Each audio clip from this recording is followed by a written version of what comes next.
Wow.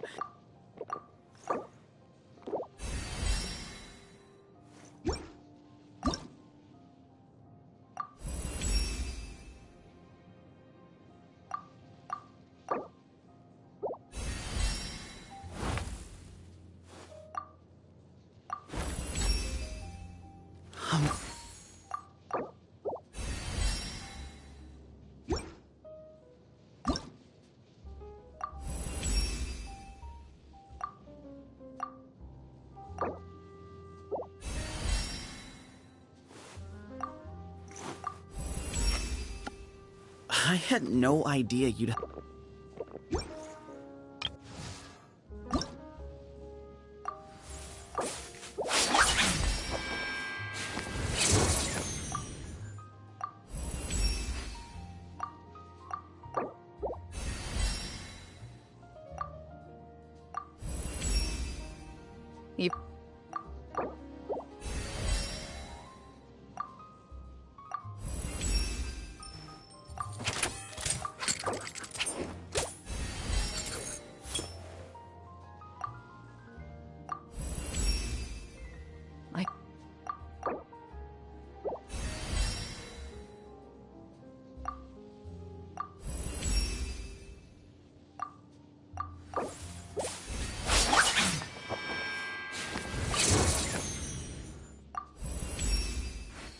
As a warrior, you're...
My blade will lead us through the shadows.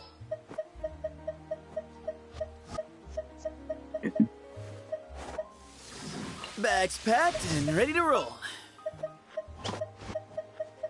An insurmountable problem, I presume.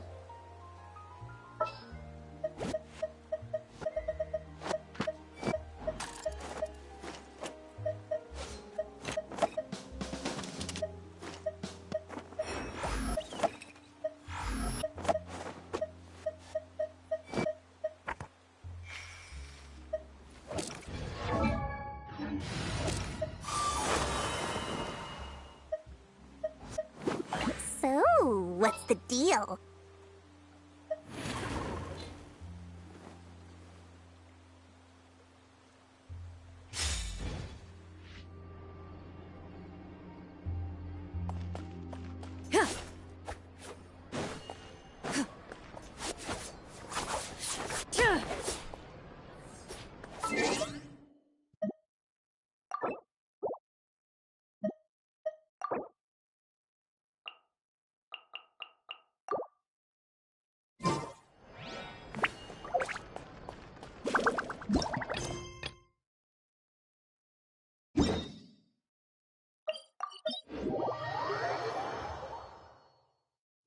prey will usually rest on rainy days, but not the hunter.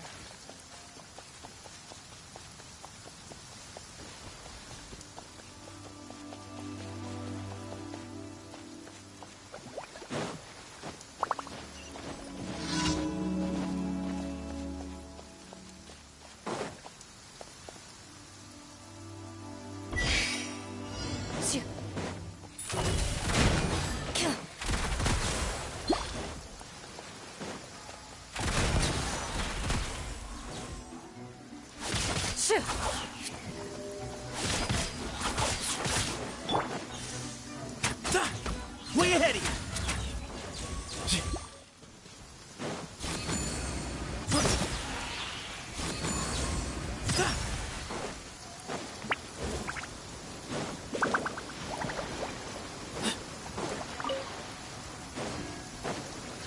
Excuse me? Ready.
Move it.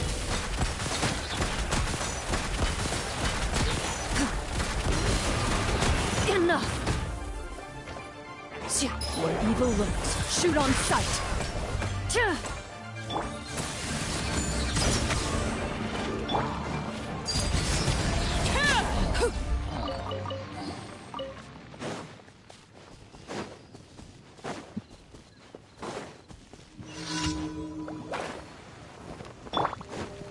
Ready. Right.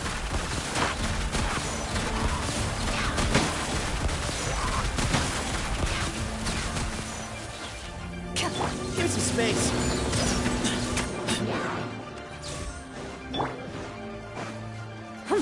Into the shadows.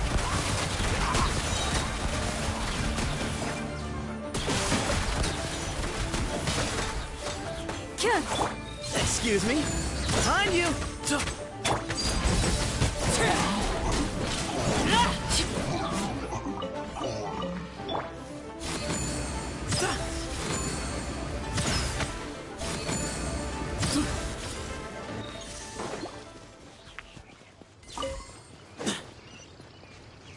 Space.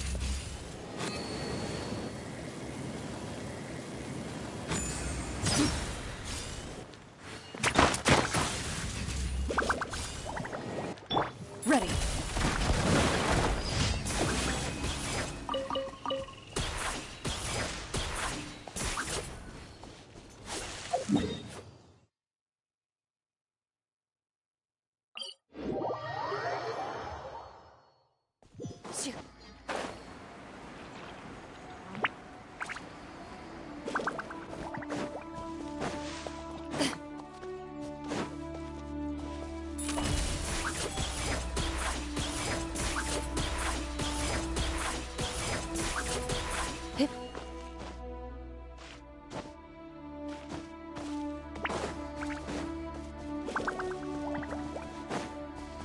Loaded.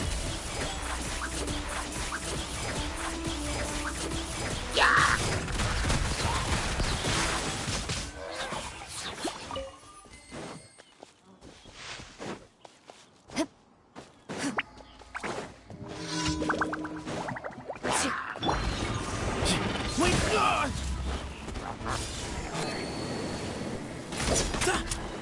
Ready. Hunt them down.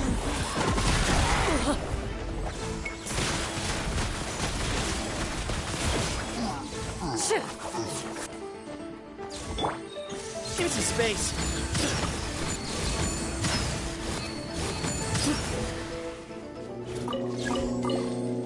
Loaded.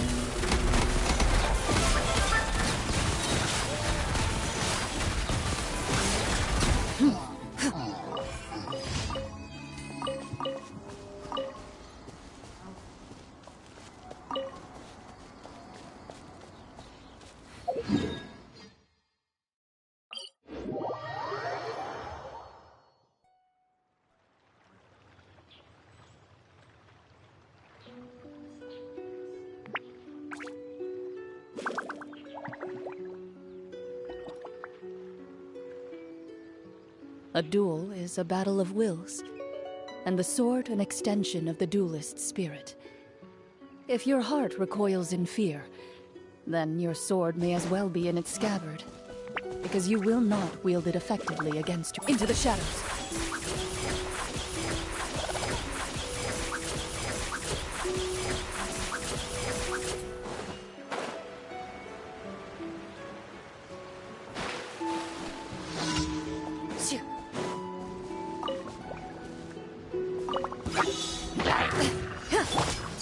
Transfixed. Pitiful.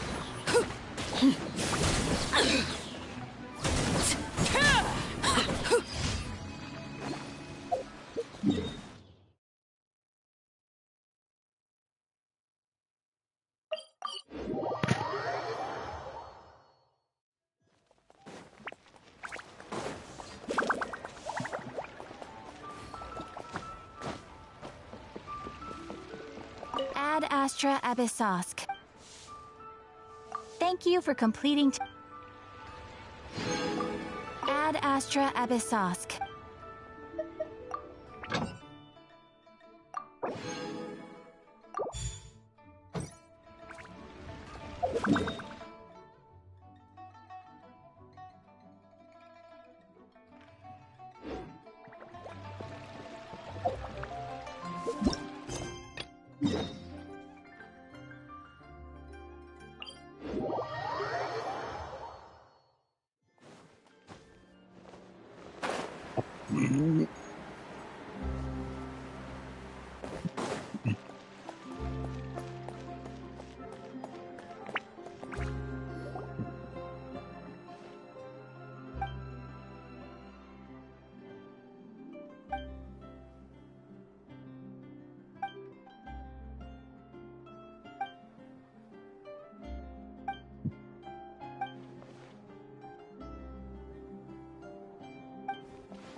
This realm is...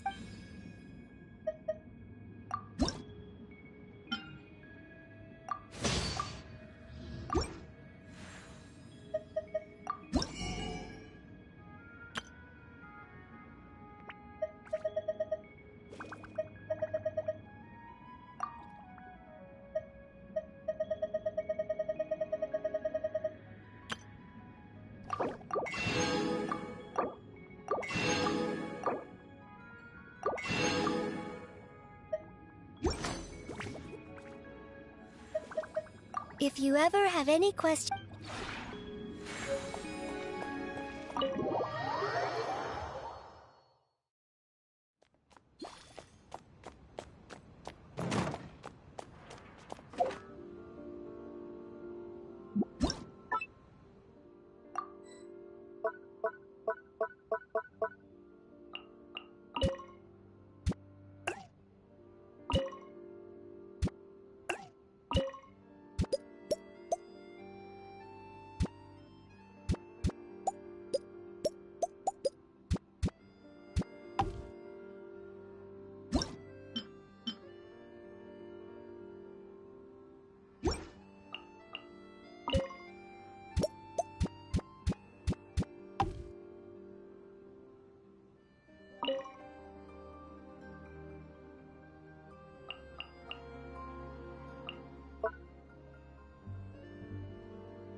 This realm is...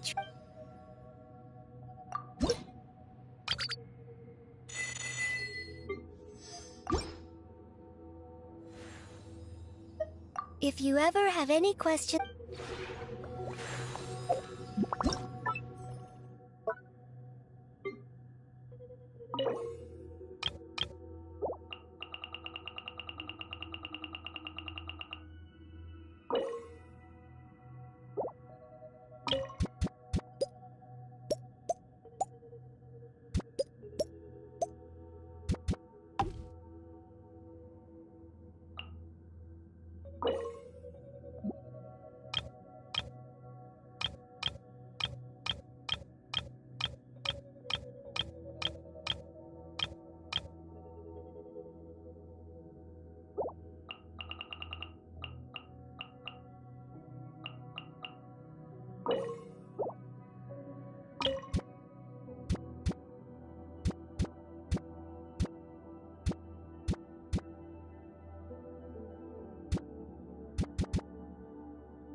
In my younger years, I learned a fair amount about botany.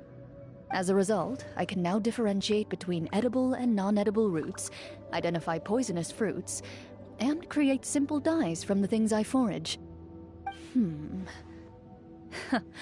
The plants in this flower bed are harmless varieties created to lift people's spirits. You may enjoy them without worry.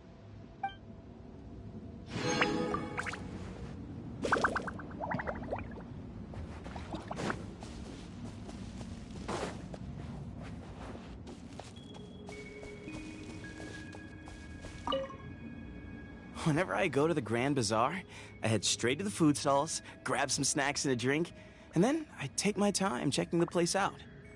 But some shops are off limits if you have your hands full. A carpet shop, for example. How about this? We split the snacks. That way, we can finish them off quickly and then get shopping.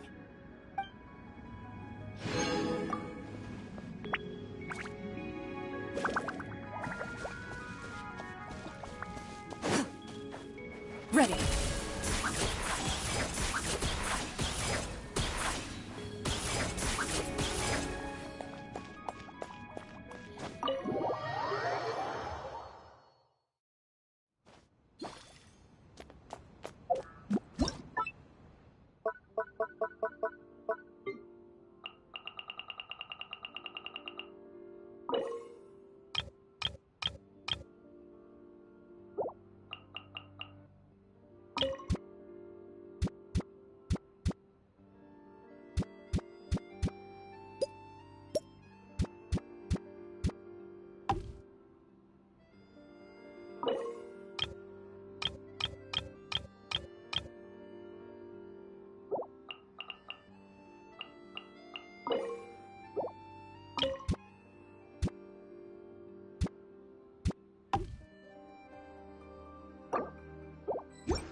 Now that I think of it, the Maison Cardinalise set up an archive room to store information related to duels. A complete case file would include the cause of the duel, the verdict rendered, the persons and duelists involved, and, of course, the final outcome of the duel. I've never felt the need to look up anything there myself. I believe all my duelist colleagues feel the same way. It's best to leave the record-keeping to the gestionnaires. They seem to actually enjoy that kind of work.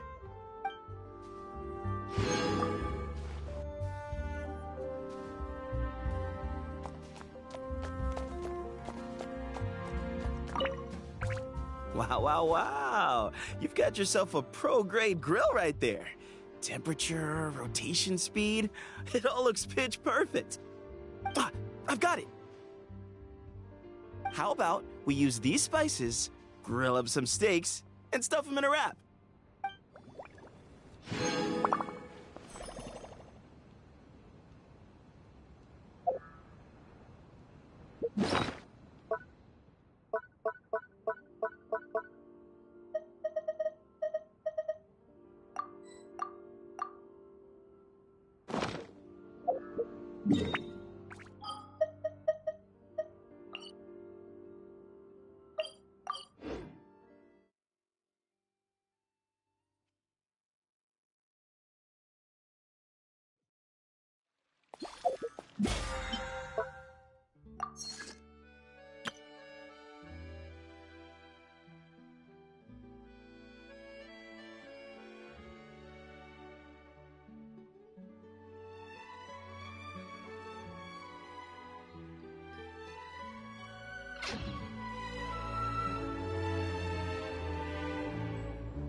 Laid bare, witness my rise. Overrule. Time to testify. Loaded.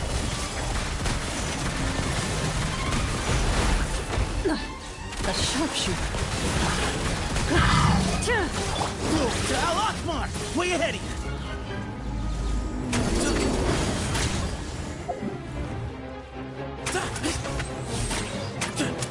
Give me some space.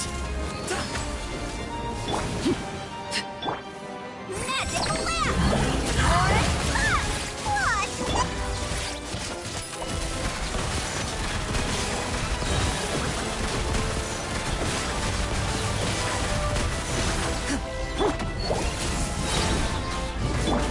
This is where you fall.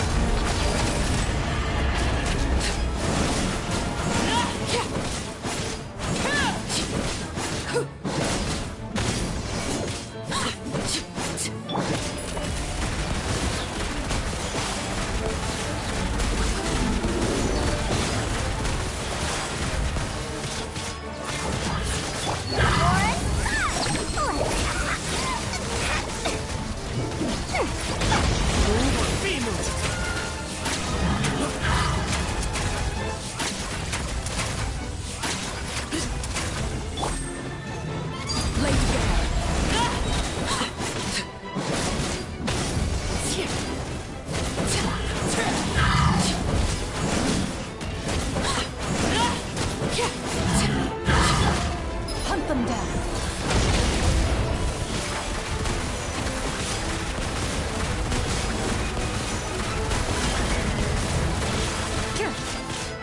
Everlasting as the moon.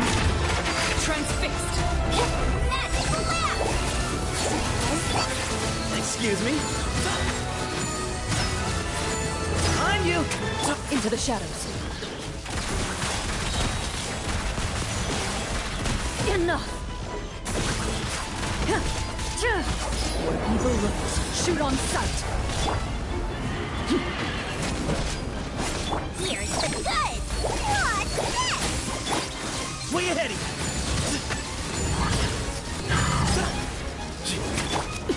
Overrule!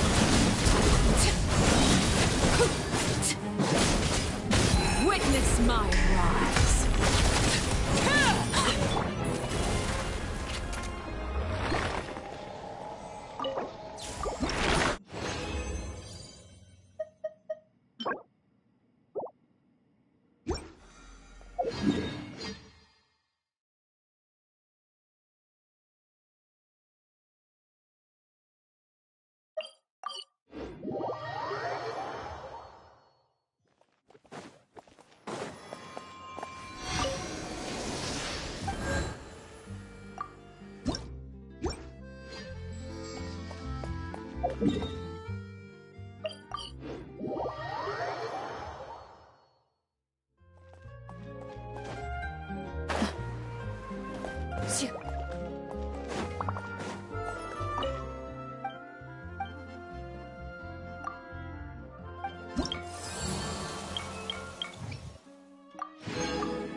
And the crowd goes wild!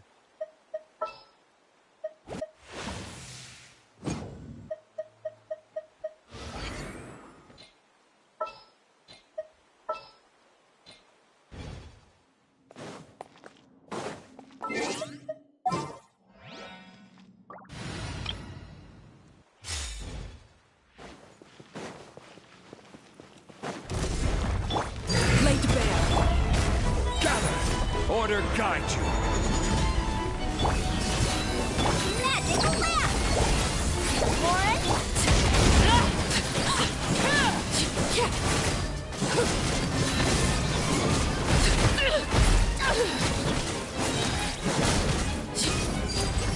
Everlasting as the moon!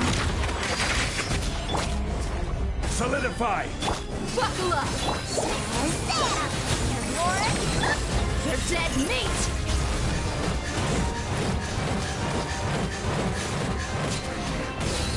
I will have order. Gather!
Perfect. It's you two. I have a commission here that has your names written all over it. In fact, I'd even go so far as to say you're the only ones for the job. The only ones for the job? Huh. If our help is really that important, it's probably some Archon class commission, right? The Adventurers Guild doesn't employ that kind of classification system. In fact, this commission is also probably not nearly as intimidating as what you're expecting. All it asks us to do is to find a missing person.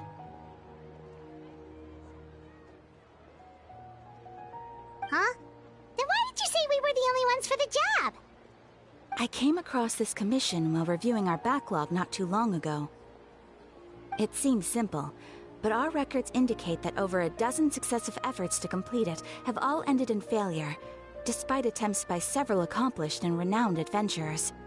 With the reputation of the Adventurers Guild and the performance of the Sumeru branch at stake, it's in our best interest to assign this commission to the adventurer with the highest completion rate over the past few years.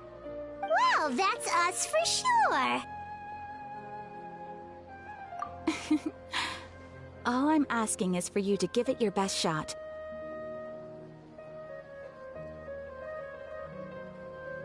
If it proves to be beyond your capabilities as well, I'll talk to the Commissioner about canceling the commission. Okay, so who are we looking for? And what is it about this commission that's made it so hard to complete? This commission was jointly issued by the residents of Vimara Village. They say one of their own villagers has gone missing. But the problem is, they don't know the missing person's name. They can only provide information about his general appearance. They're all from the same village, but they don't even know his name? If so many adventurers have failed to complete this commission, maybe this missing villager doesn't exist at all. Could it be some sort of a prank or something? Unlikely. Several villagers came by to issue the commission, and judging by their appearance and tone of voice, they seemed incredibly sincere. It certainly didn't seem like a joke to them. Besides, putting up a commission requires a processing fee. There aren't many upsides to a prank that costs Mora to carry out. In any case, it would probably be best to go to Vimara Village and ask around first. The Adventurers Guild does have some information on hand, but I would say anything you can learn directly from the villagers would be far more reliable. The best way to avoid misdirection is to go to the source. All right then, let's go! Paimon's starting to get really curious about this whole thing.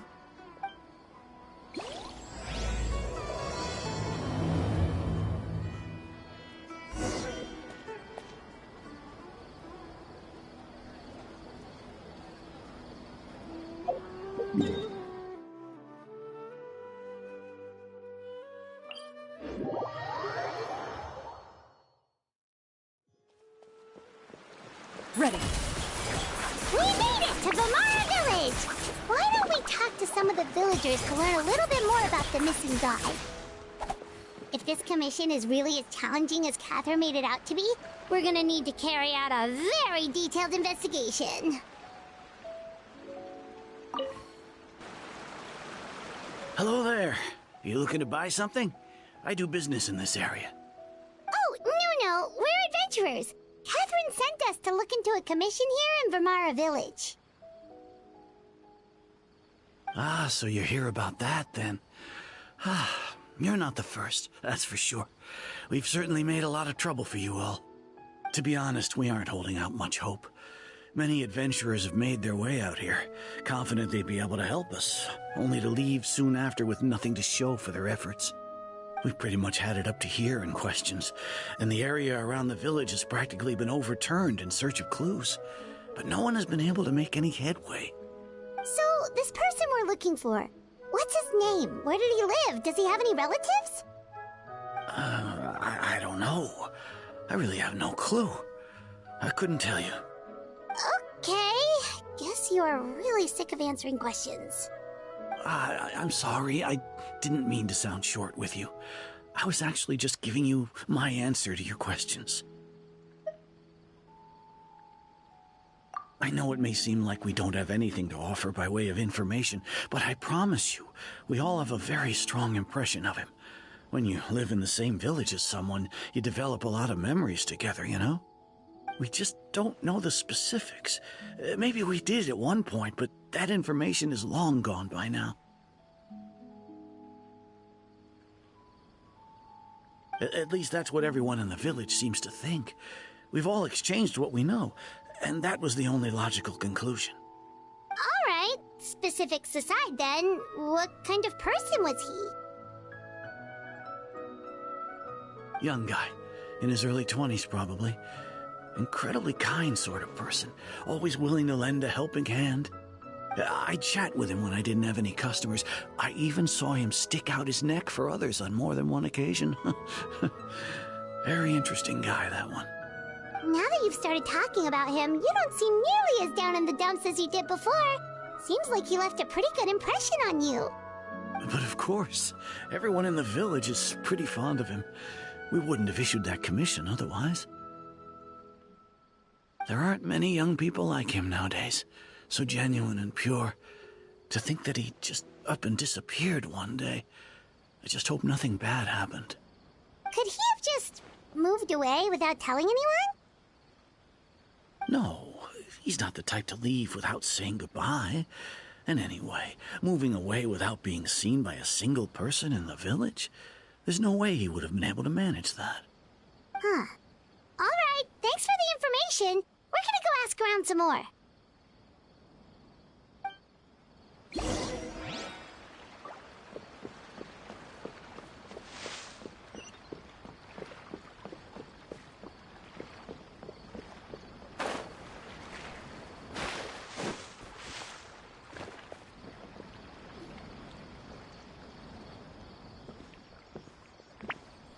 Is that guests I hear?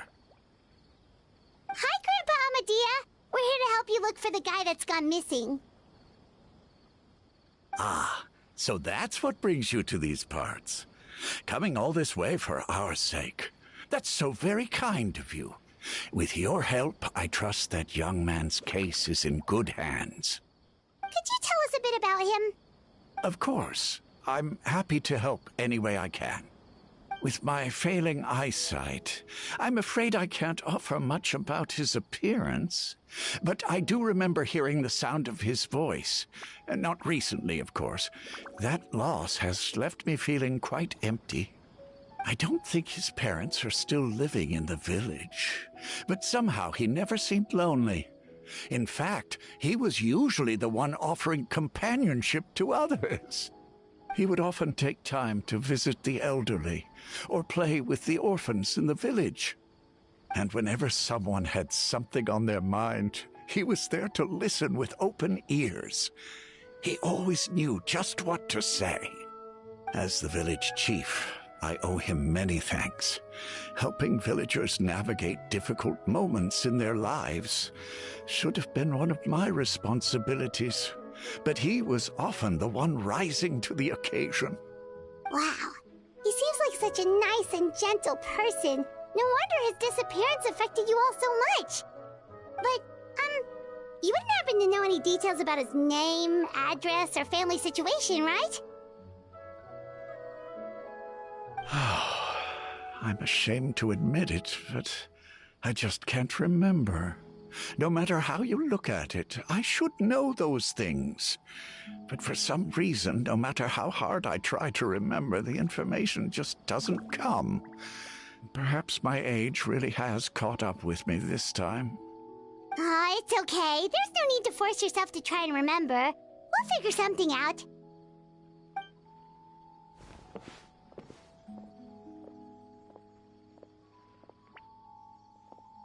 Well, Traveler, what do you think?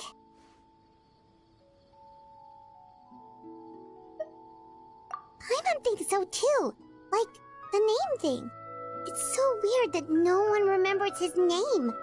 And nobody has been able to tell us anything about his family or where he lived. It's like this guy's been erased from reality or something. Wait, so you're saying it's not that he's been erased, necessarily, but more like he never existed to begin with? Okay, Paimon's gonna need some time to process that one. Someone who only exists in people's memories?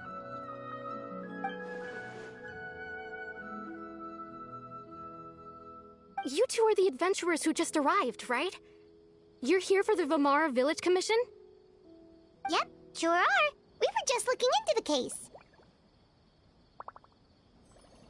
I'm so glad to hear that. Thank goodness you haven't given up. I've been so worried the Adventurers Guild might cancel our commission. My name is Atosa, by the way. I grew up here in Vamara Village.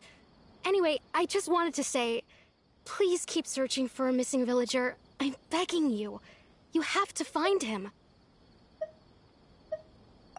Yeah, no need to worry. We'll give it our best shot. So, were you close to the missing villager? Are there any leads you can give us? I'm not sure this counts as a lead, but follow me. There's a place I'd like to show you.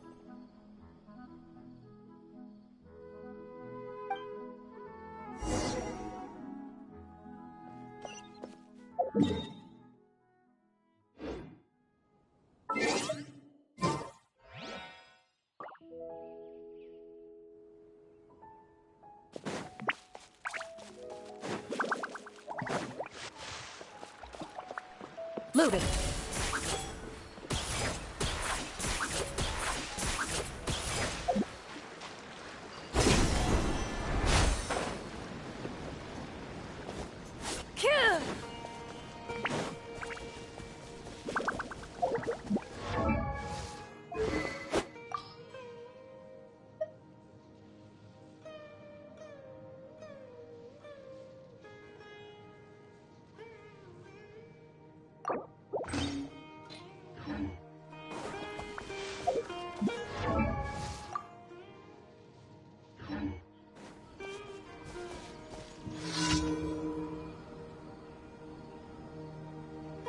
Is this the place? Under this tree? Yep. I know it doesn't look like much, but this place is very meaningful to me. It's so full of memories. We used to always sit together under this tree and talk. Sometimes we would look up at the clouds in the sky, or stop to feel the wind against our skin. We could sit there for hours at a time, never realizing how long it had been. I was actually adopted by the people of Vamara Village. The forest rangers found me in the woods as a child. I was surrounded by such good people, and growing up in the village was so lively. Still, there were times when I couldn't help but feel incredibly alone. Alone? How should I put it? When something's bothering you, or when you have good news to share, you always want to talk about it with somebody. But for the longest time, I didn't know who I could talk to, or if I should say anything at all. Everyone has their own problems to deal with. Even if I might want to confide in others, I don't want to become a burden. Really? You know exactly how I feel? Aww. Wow, that sounds really nice. You're quite lucky. When it comes to our missing villager, well, I guess you could say that to me. He felt like both a family member I could rely on and a friend who could really understand me. No matter what came my way, I knew I could always talk to him. He was so thoughtful and pure, and patient too. Whenever I talked to him, he would always seem so interested, as if the things I was describing were just as important to him as they were to me. Ever since he disappeared, there's been so much I wanted to tell him. No, none of those things matters now. I just really want to see him again. Wow, you two must have been really close. Did he ever tell you anything about himself? He mostly just talked about interesting things he saw around the village. He'd share a lot of his own wild ideas as well. Oh, right! I did ask him about his parents once. But all he said was, they're not here anymore. I didn't know whether that meant they had left the village or passed away, and I didn't want to pry. Still not much to go off of. Look at me. Talking your ear off and still nothing to show for it. I'm sorry I wasn't more help. The last time I talked this much in one go was when we were still together. Come to think of it, every time we talked, it always seemed to be around dusk, just like right now. Time always passed by really slowly. Even when it felt like we'd been talking for hours, the sun would still be at the same position in the sky. Well, time always seems to pass slower when you're relaxed, right? What's wrong, Traveler?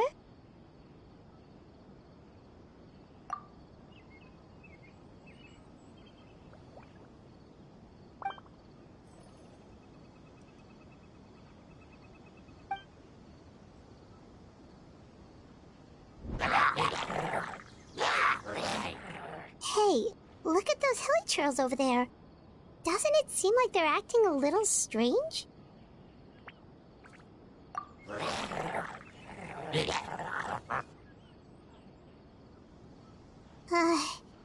The Abyss Order. Could they be the ones behind all of this?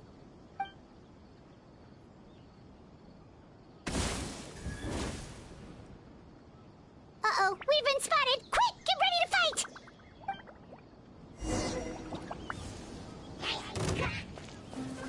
Give me some space.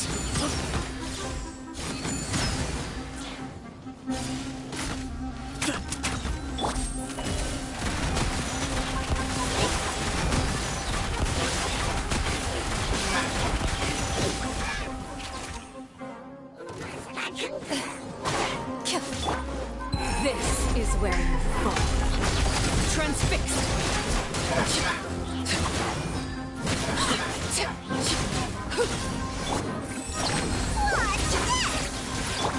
Excuse me? Behind you! Way ahead of you!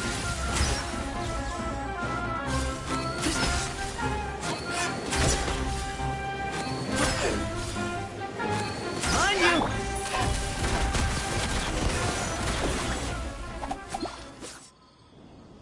Thank you so much. I wasn't expecting monsters to show up. If you hadn't been here, I'm not sure what I would have done. It was no trouble.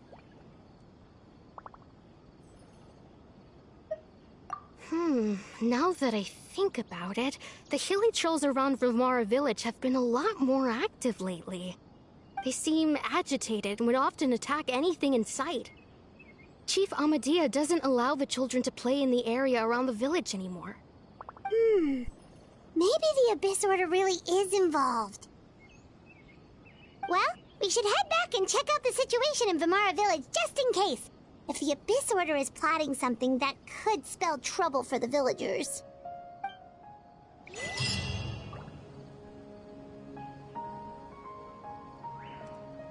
Wait a second. The person... It's Dainsleif!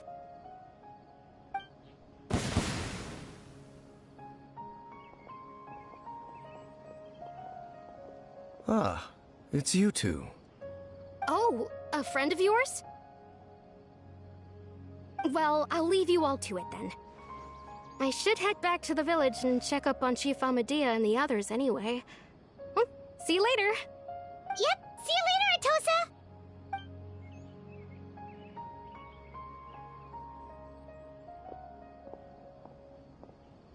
Why do you always have to pop up out of nowhere like that? Is it your life's mission to jump scare us or something? It's hardly personal, or intentional for that matter. As long as you and I are both in pursuit of the Abyss Order, we're bound to cross paths. Ah, so you're here to investigate the Abyss Order then. That would explain the monsters you were fighting just now. Naturally. Hold on. Are you not here for the same purpose? No matter. It may have taken you a while to catch on, but I'm sure you've also realized by now that there's something strange about this place. The Abyss Order is most certainly planning something in this area. Or worse, their plan could already be in motion. So you think the Abyss Order is behind the hilichurl activity in the area? As things stand, I highly doubt that is their primary motive. I would imagine the increased hilichurl activity is merely a byproduct of whatever it is they're really trying to accomplish. Still, the hilichurl activity is causing a lot of problems for the people here. We should stick around for a while and protect the village, don't you think? The best way to protect them is by figuring out what the Abyss Order is truly planning. That is how we prevent further tragedy. And you shall have them. I never intended to hide anything from you. Don't worry. There should be ample time to talk.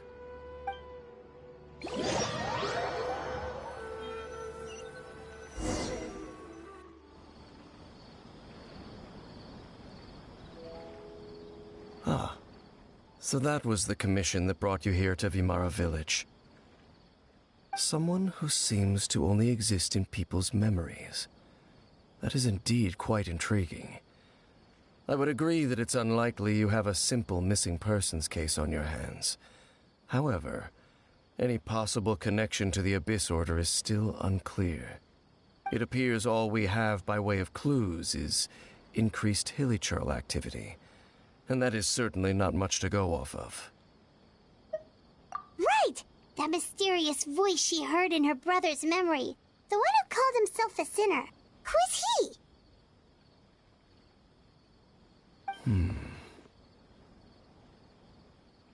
Traveler, let me ask you this. Do you believe your sibling to have betrayed you?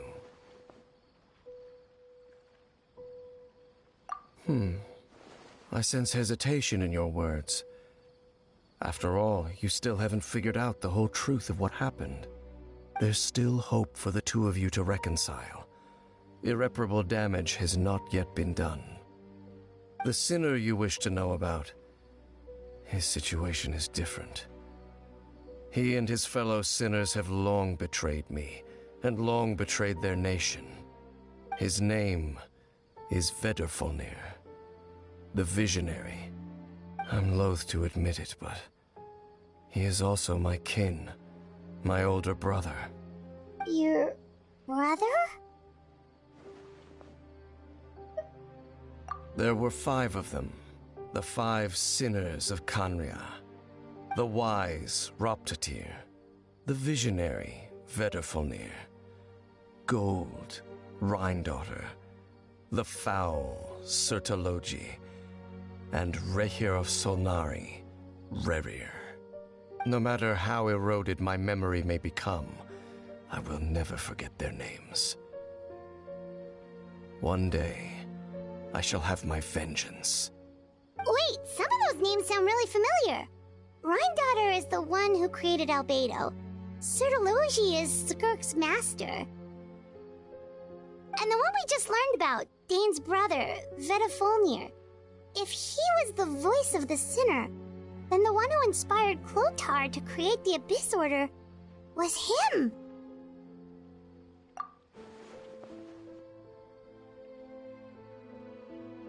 They were once people of great esteem in Khanria. Those who carried the hopes of the nation. They were the best of their peers, outstanding in their respective fields. 6 of us, together. We should have been the ones to prevent the disaster. The ones to stop the Vinster King from continuing to rock the foundation of the world. Yet, deep within, the 5 of them craved something more. They could not resist the call of the Abyss, and divided among themselves a power that could destroy the world.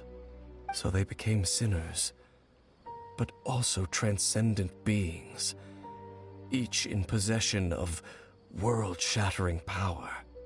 And when the cataclysm occurred, not one of them stood up in defense of their nation. Not one came forward to prevent the tragedy.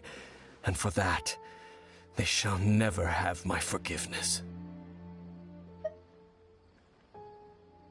Indeed, if they are not stopped, the day is sure to come when they will also betray the entire world. Of course, as I said, I never intended to hide anything from you. So, Dane, what have you been looking into all this time? I've continued to investigate the questions surrounding the Loom of Fate. It's been quite some time since the initial operation was launched. By retrieving the eye of the first field tiller, we were able to stop part of their plan from coming to fruition. Oh, Paimon remembers! Weren't they going to use it to corrupt Osial and make a god or something? Indeed. However, it's obvious that was just some sort of technical experiment. The eye was integral to their plan, yet somehow, despite failing to obtain it, they've skipped the experimental phase and found some other way to keep moving forward. There are many signs pointing to that effect. Then what should we do? It's not too late, is it? Our most pressing concern is to determine the purpose of the Loom of Fate. From there, we'll be able to deduce the Abyss Order's true objective. Based on the intel I've gathered so far, I suspect the Loom of Fate is related to the ley lines in some way. The ley lines? Traveler, you were able to observe your siblings' memories last time, yes? I believe that was due to the fact that the ley lines in that area were unstable. My recent investigation has shown that Abyss Order activity in a particular area is usually followed by a series of issues with the ley lines. Wait, then our commission here in Vimara Village, the person who seems to exist only in people's memories, could it be connected?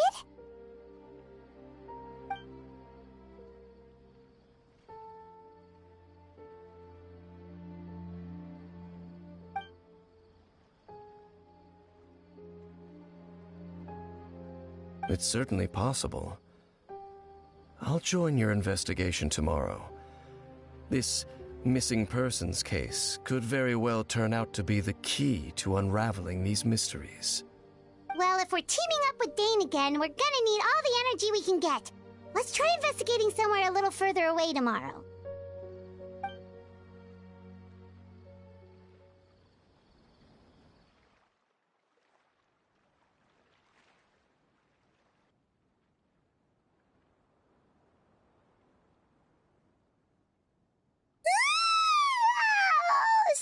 Tired. Paimon used way too much brain juice yesterday. It's all Dane's fault saying all that complicated stuff. Well, let's go find Dane. We've got a lot to do today.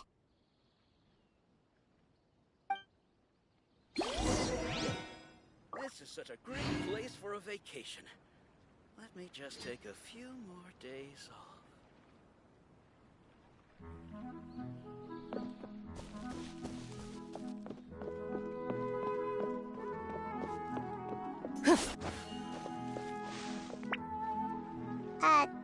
Dane?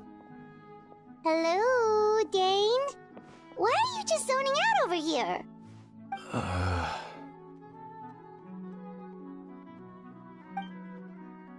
Did something happen? The missing person from your commission. Could you describe them to me? Oh, young guy? Early 20s? Seriously, Dane, what's going on? There appear to be certain memories in my mind that weren't there before. Memories of him. Maybe we just talked too much about him yesterday and you had a weird dream or something? No, it wasn't a dream. They're memories. Memories that suddenly appeared in my mind after I woke up. And I'm certain I've never met this person before. I remember handing him the eye of the first field tiller. What? Okay, so this missing person definitely has something to do with the Abyss Order then! Indeed. And it appears he possesses the ability to implant memories into the minds of others. Wait then. All the memories the villagers have of him, could they be fake too? Maybe they never knew him at all. But why would he do something like that? Whatever the Abyss Order is planning, an important truth has been revealed to us this morning. What sort of truth? That their goal is still to obtain the eye of the first field tiller. They haven't stopped searching for it. I am the only person who knows its location. Perhaps implanting that particular memory was an attempt to interfere with my mind in some way. Your concerns are not entirely unfounded. I don't believe the Abyss Order is capable of altering reality like that just yet. However, considering their single-minded pursuit of the eye, I would say an equal level of caution is in order on our part. Come with me. We must check whether the eye is still in our possession. Oh, so you're going to take us to where you hid it?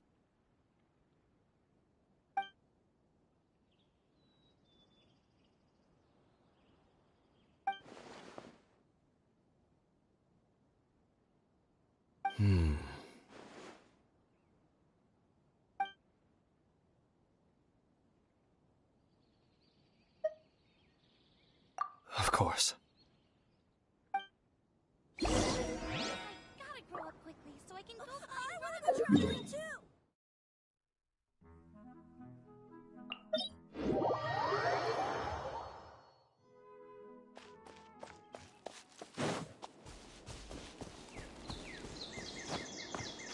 Yeah.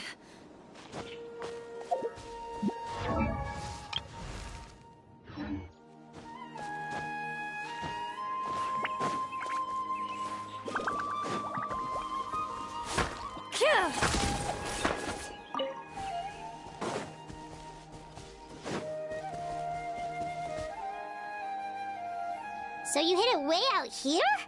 Not an easy place to discover, that's for sure. Well, let's go check to see if it's safe. Traveler, wait.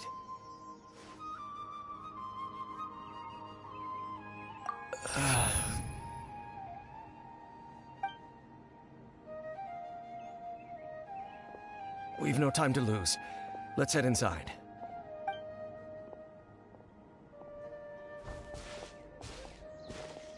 Hey, wait up!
Time to testify.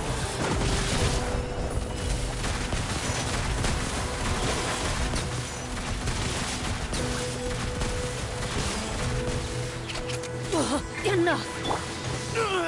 Excuse me?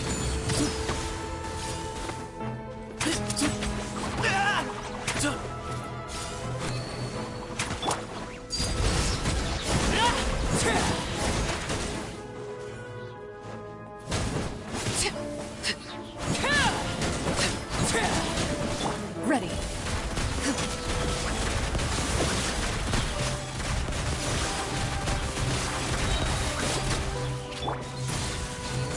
appears the mechanisms here have changed over time. You can access the upper floor through the side door. Perhaps you should try reactivating the mechanism over there.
Overruled, everlasting as the moon.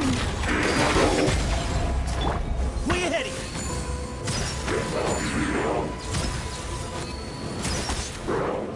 you. Loaded.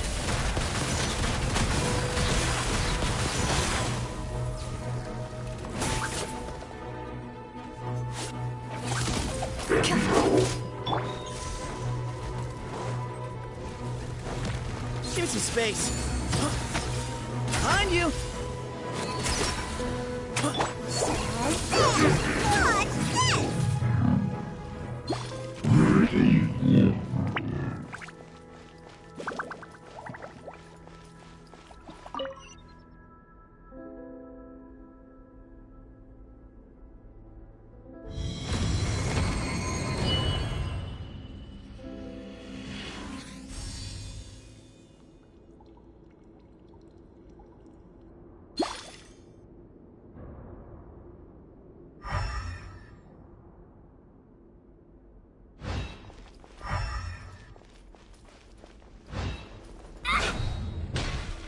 Make sure all the runes are pointing in the direction indicated by the light. That should unlock the mechanism.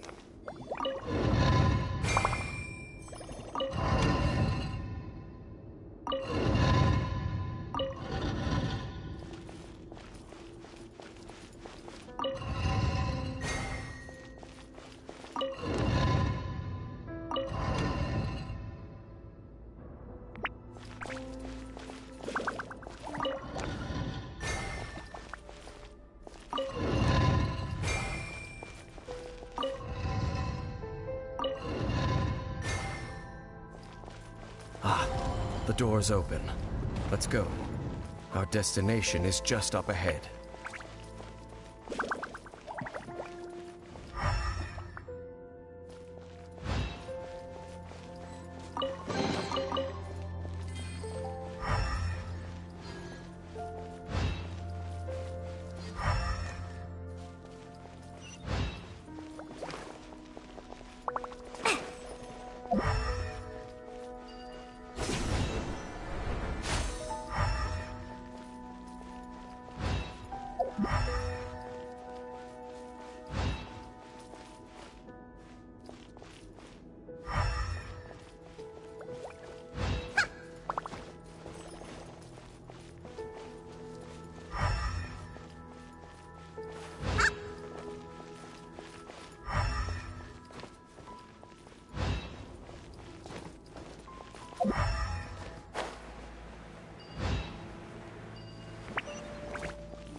Looks like we can't go any further.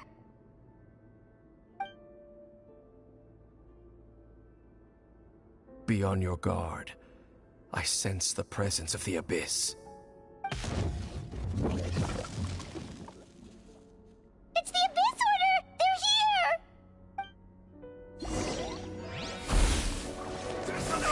What's the deal? Shazam! Hunt them down.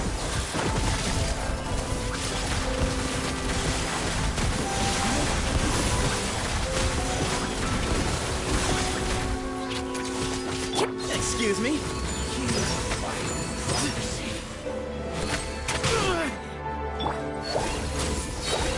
Here's the good! Witness my rise. Transfixed.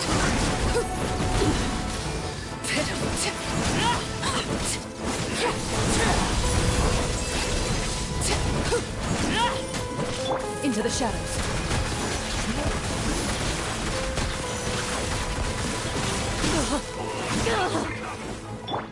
Everlasting as the moon. Overruled.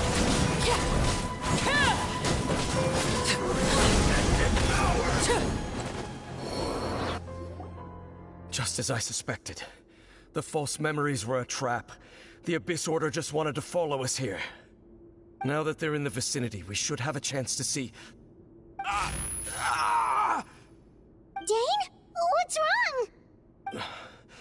Can you feel that? There's been a disturbance in the ley lines. It must be the work of the Abyss. Wow, you must be really sensitive to that sort of thing. Paimon doesn't feel it. You too. Do as I say. Use that mechanism over there and leave this place. The Abyss Order is putting something in motion. If you return to Vimara Village, I suspect you might finally have the opportunity to locate the missing villager. Just think of it as a way to divide and conquer.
I knew going along with your trap would be the only way to meet with you face to face.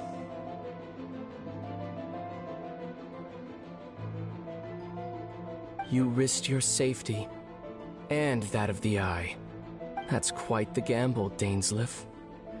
But I believe that I am the one walking into a trap laid by the Twilight Sword. So you came here all on your own? What about those followers of yours? When the Twilight Sword is prepared for battle, any army I could send would only be marching to their doom. Better that I face you alone.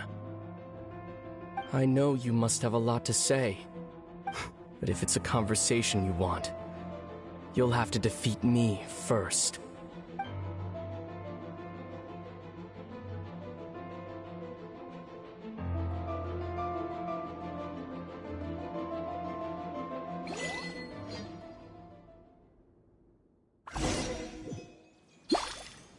The Abyss Order's on the move. The ley lines are all out of whack.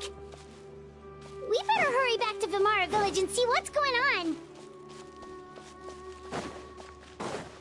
Where are you going? We still haven't finished what Dane asked us to do.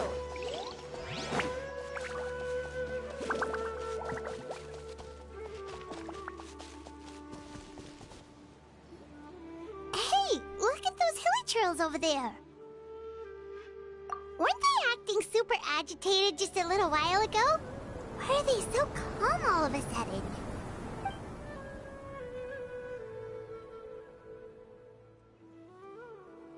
In the New World, they bade farewell to the shrouded sun. At last, they no longer needed to dwell on their suffering, or try to differentiate between various thoughts of blasphemy. Such was the price they paid, and thus their souls became cleansed and pure. Did you hear that? What was that sound just now? It sounded so gentle. Could that voice be comforting the hilichurls in some way? Oh, this is weird. Let's check if this is happening anywhere else.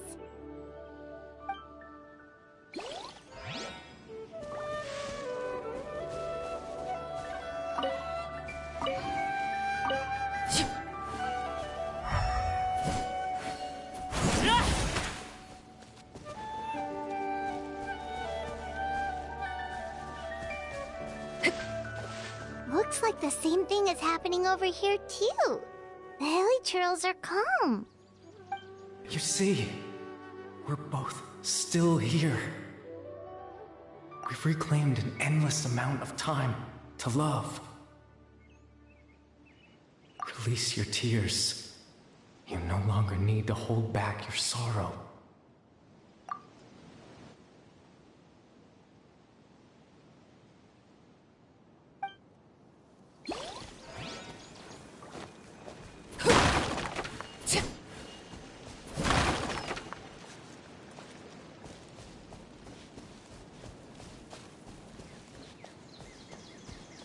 Over there. It looks like they're sleeping. In the end, he whispered softly. Sleep well, Father. Sleep well, my beloved people. When you awake, that which differentiates us shall be no more. It almost sounds like a poem or some kind of story. Well, now that the hilichurls have calmed down, Vimara Village should be safe at least. Let's put this situation to the side for now. Dane said this might be our chance to find the missing villager, so we should head back to Vimara Village before it's too late.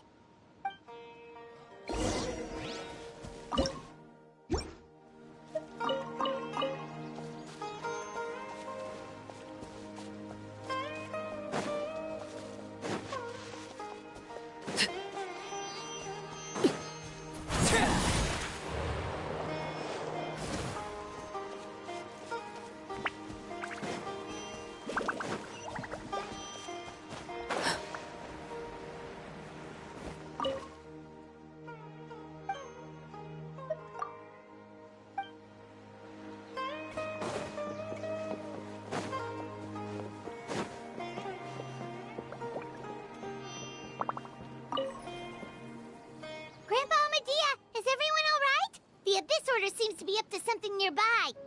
The Abyss Order? This is the first I'm hearing of it. Thank you for your concern, but as far as I'm aware, it's been business as usual here in the village. Well, that's good to hear. Oh, also, you didn't happen to come across any clues about the missing villager while we were gone, did you? Someone's gone missing, you say? Who would that be? Huh?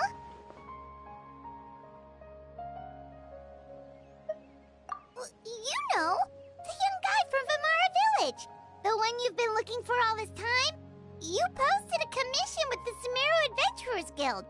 That's kind of the whole reason we're here, actually. Your missing persons commission.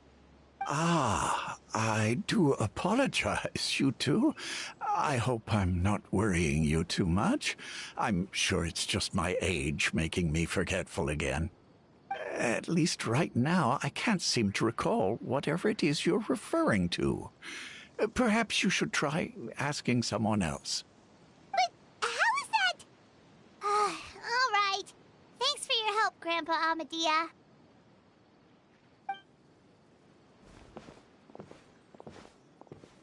Something's definitely not right. We just talked to Grandpa Amadea about the missing villager. There's no way he could have forgotten all about him just like that. What do you think, Traveler? Could everyone's memories of the missing villager have been erased again? You're right. We should narrow down the possibilities first. Let's go ask someone else then.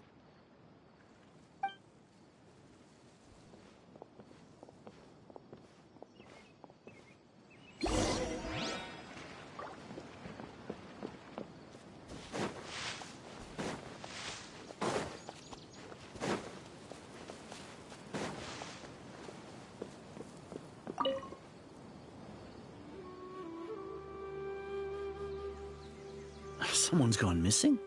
Who? Just as expected. That guy you said a bunch of nice things about earlier? The one you always used to chat with. He's around 20 years old, and you said he was a kind, warm-hearted person? Oh, I know who you're talking about. Really? You remember? There aren't many young people who've earned that kind of praise from me. If you're certain that's what I said, then there's only one person who fits the bill. No doubt about it. But why'd you say he's gone missing? Yeah, I just saw him leave the village. There was someone else with him, too. They couldn't have gone far.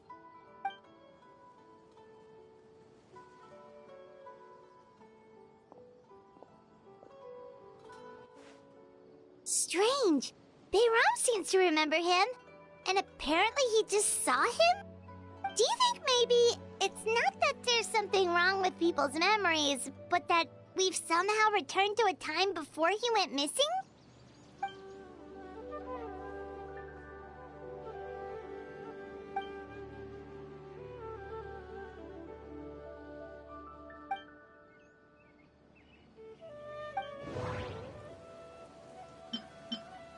If this person only exists in people's memories, maybe we're in someone's memory right now.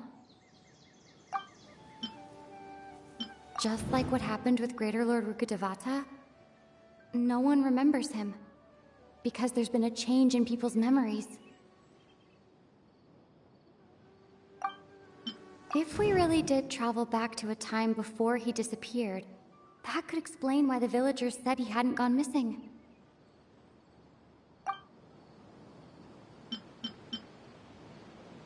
If this person only... Right! Paimon totally forgot about the ley line disturbances. We're in someone else's memory. Just like how you entered your sibling's memory last time. That would also explain why we seem to be at a time before he went missing. It's a memory after all. Right. If he's someone who only exists in people's memories, then we're finally on the same turf. But didn't Bayron just say that he saw him leave the village with someone? Where should we go look for him? Who knows how long this ley line disturbance is gonna last? We might not have that much time, and we don't even know whose memory this is. Good idea! That'll help us narrow things down. We pretty much figured out that the missing villager has the ability to... Right! That! Could we try to figure out more about him using what we know of his ability? Like, does it maybe leave a trace that would somehow give him away?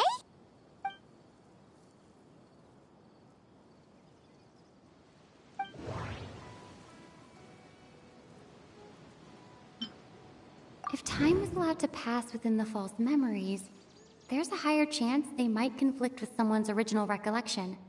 That would make it much harder to avoid suspicion. There's a difference between memories that arise from lived experiences and those that are implanted into the mind.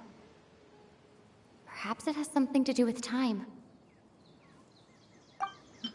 All the memories seem to be set in or near Vimara village, but I'm still not sure if they're restricted to this location.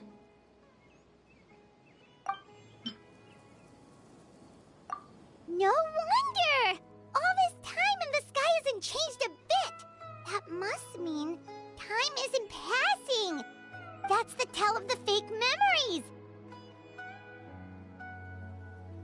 The implanted memories are basically taking place outside of the regular 24 hours of the day. If the memories included the regular passage of time, it would be easy for people to tell that something was off. Like there could be overlap or something. People might start to wonder why they remember doing two different things at the same time of day. That's why he makes sure the memories take place at a specific moment in time rather than over a period of time.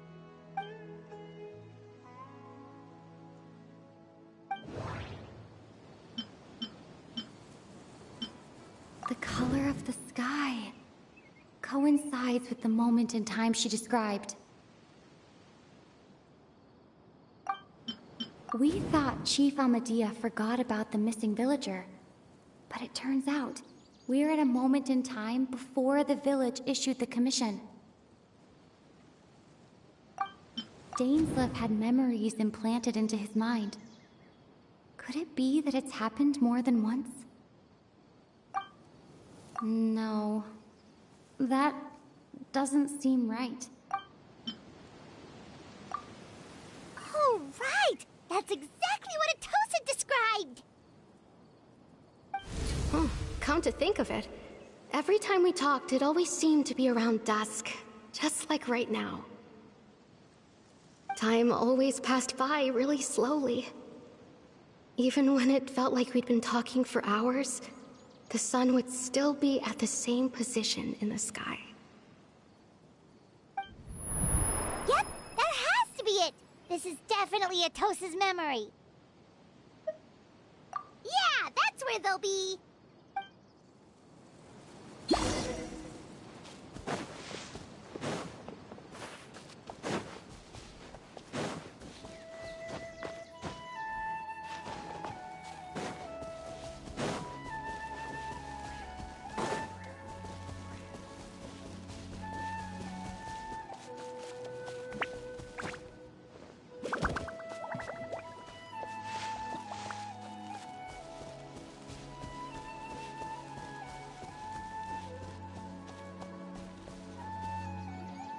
So, you see, Granny Jahiat was a mercenary when she was younger. She just talks like that out of habit. She's not trying to scare the children on purpose. Oh, there I go again. Always talking about my own things. Do you maybe have anything you want to share? It's okay if you don't. You could also just talk about what you think of me? Oh, I think you're an incredibly strong and thoughtful young woman. You'll meet many amazing people and live a very happy life. You won't miss someone like me. Huh? Are those your friends over there?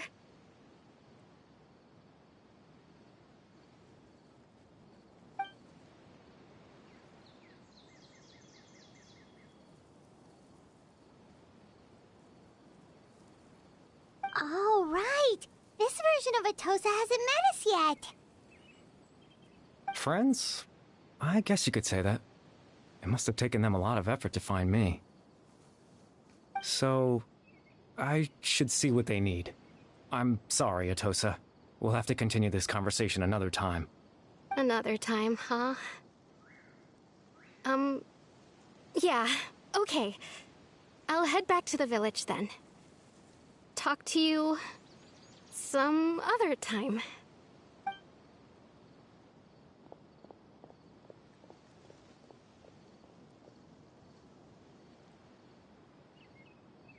It's nice to see you, Traveler. I believe this is the first time we've met.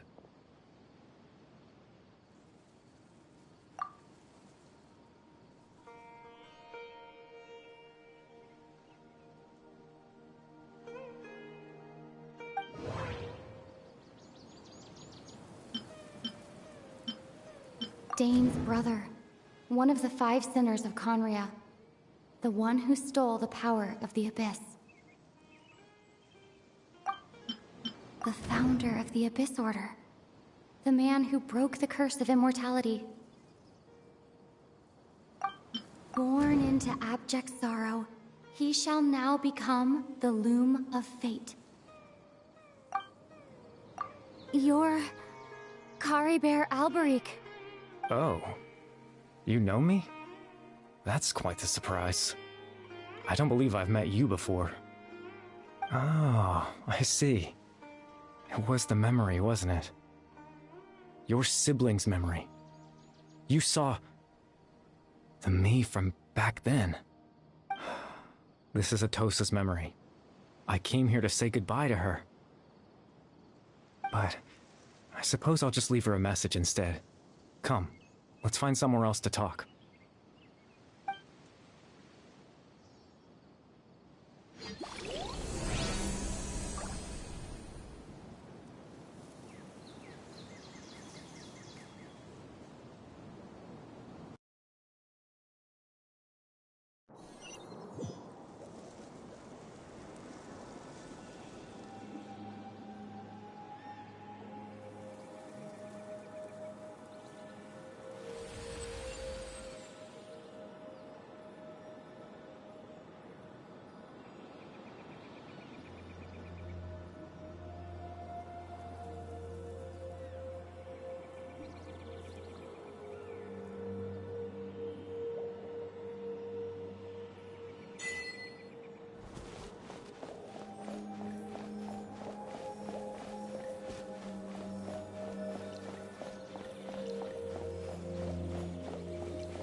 I suppose you could call it the realm of my consciousness.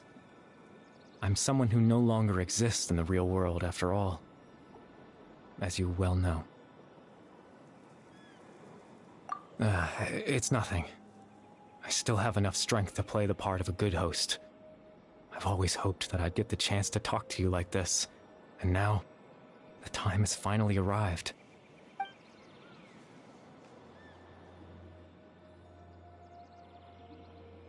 Extreme sorrow and pain, hope and regret coursing through your veins, and a degree of abyssal power that defies comprehension. Father told me that once I possessed all those elements, I would become the loom of fate, but despite his intentions for me, I never truly became the loom of fate.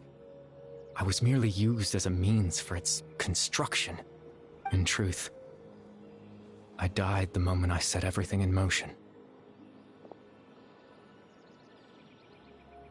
The person you see before you now is nothing but a remnant of consciousness left over within the loom of fate.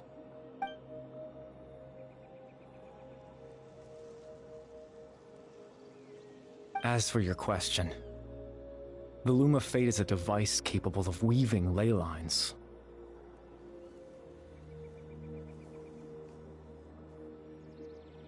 In its primitive form, it can only be used to create and implant memories. But as more of it is completed, its power becomes stronger and stronger, until finally, it has the power to weave real ley lines of its own. Once fully completed, the moment it gains the power to weave ley lines, it loses the lower level ability to influence memories. But it also becomes a tool that can change the entire world.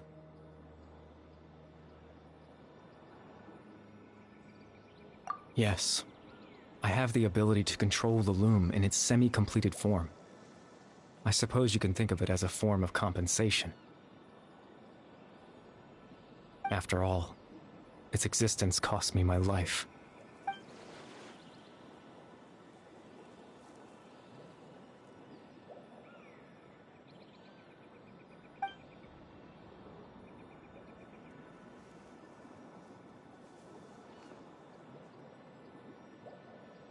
Ah, that. I was wrong to implant those memories. I'm sorry I caused so much trouble. Not only for everyone in the village, but for you as well.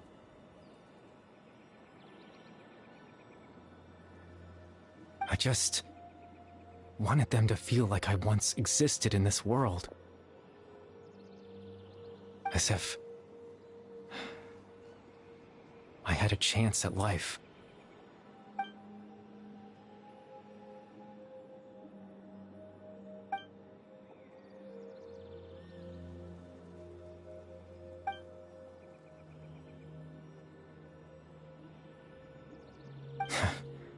I know what you must be thinking. Why would I do something so meaningless? But I just couldn't accept it. I had to know what it would be like if I had my own life. What kind of person I would be. What other people would think of me.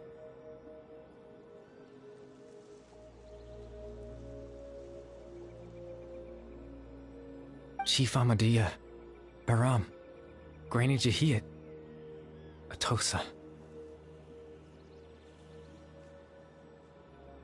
What would it be like if I could live alongside them? No cataclysm, no curse. Just a quiet life in a peaceful village. I was curious, so I selfishly tried to have my own life. Even if that meant piecing together the version of myself that could have been. One memory at a time. I know it sounds stupid. After all, my life ended a long time ago. Any chance at living was stripped away from me when I was 8 years old. My consciousness left to mature in an illusory world of nothingness.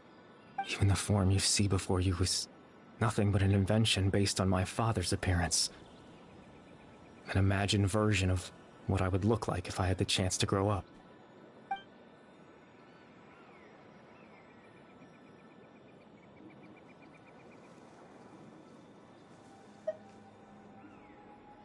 I know. But there's nothing I can do to make them find me. If I could exist in the real world, I would return without a second thought and surprise them with the suddenness of it all. But, well, that's not possible for me.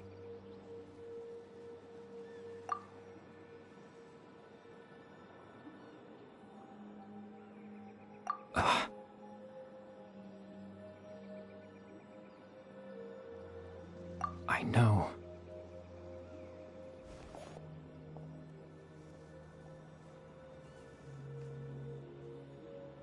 Captain Dainsleif.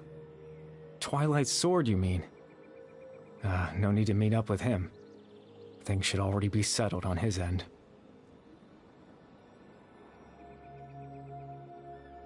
Exactly. As someone who could only exist in people's memories, the fact that I'm able to talk to you in my consciousness like this can only mean one thing. The loom of fate has already been completed.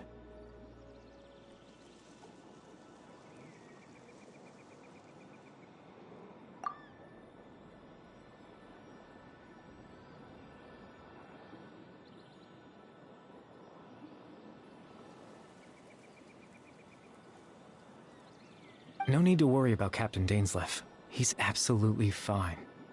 The only reason he lost the eye was because I happened to guess exactly what he was planning. Captain Dainsleif has had the eye inside his body this whole time, hasn't he? His plan was to lure the Abyss Order to a false location, capitalizing on their pursuit of the eye in order to have the chance to confront the prince. He would then hand the eye to you and tell you to take it away from that location. That way, Captain Dainsleif could accomplish his own goal and ensure the safety of the eye all at once. A very thorough plan. That's right, because in his mind, he had given it to you already.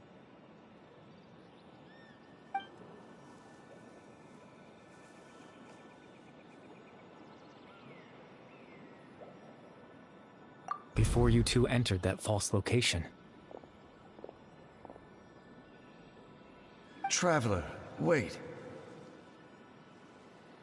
Hmm?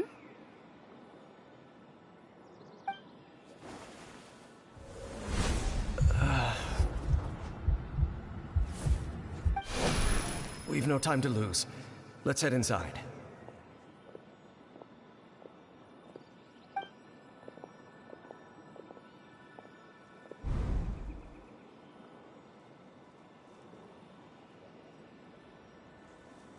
That was when I implanted the memory of him handing you the eye.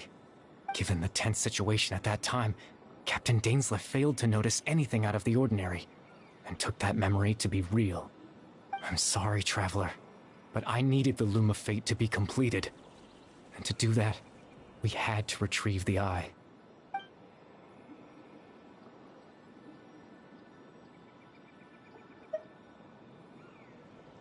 I promise I'm not trying to conceal anything from you, but I truly have no idea what the Prince is planning. Tevat's ley line system is deeply entrenched in the planet. Creating new ley lines can neither replace nor extend the ones that already exist. In the face of everything they could be planning, I fear I'm too insignificant to even get a glimpse of the bigger picture. In any case, I had my own use for the Loom of Fate, and my goal, at least, has been achieved. You remember my father, don't you? Clotar Alberic. I believe you saw him in your sibling's memory. After he used the power of the Abyss to restore consciousness to my hilichurl form, I suffered from an indescribable level of mental anguish. To comfort me, my father told me a story, that this was a fairy tale world where I had to take on the form of a little monster. That story managed to dispel my fears, even if just for a moment.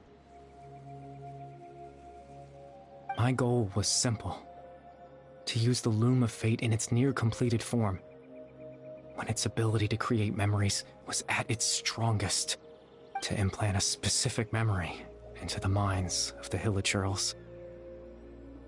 In that memory, I would tell them a story, just like my father did for me. It was a story of fairy tales and love. But more than anything, it was the story of us.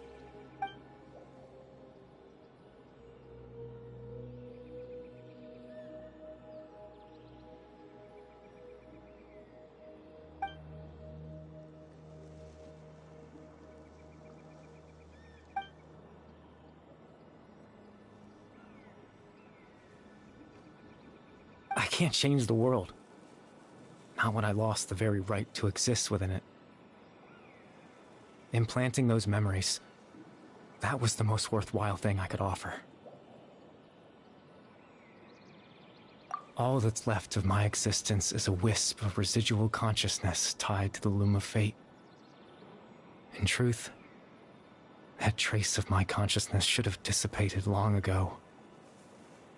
My goal was the one thing that allowed me to hold on all this time. But now, the bedtime story is finished. And it's finally time to rest.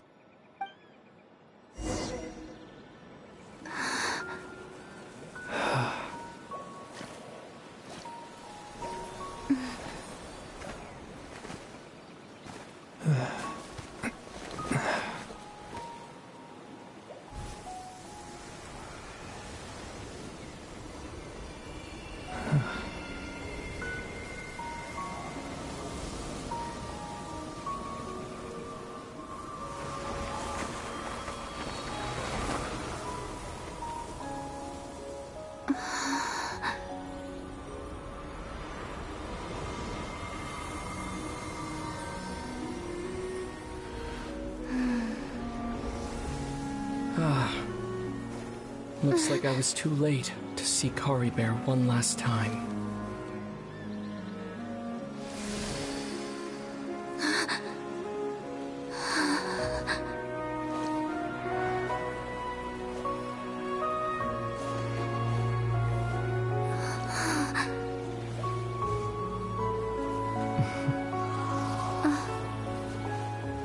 Clorinde's consciousness is gone, and this space will soon disappear along with it.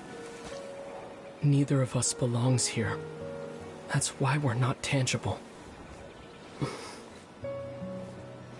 Were that not the case, I'd love to hug you too.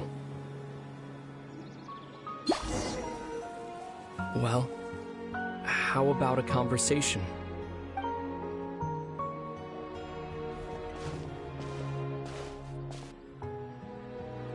The chance to just stop and talk like this is certainly not easy to come by. Wouldn't you agree?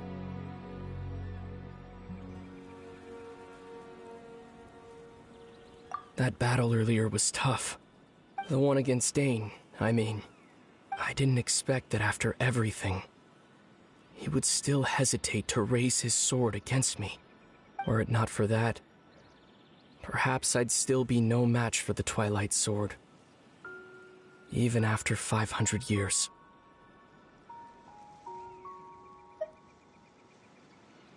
The Loom of Fate, huh? I still haven't found a way to utilize it to its full potential. But there's still time. Before the heavenly principles awaken.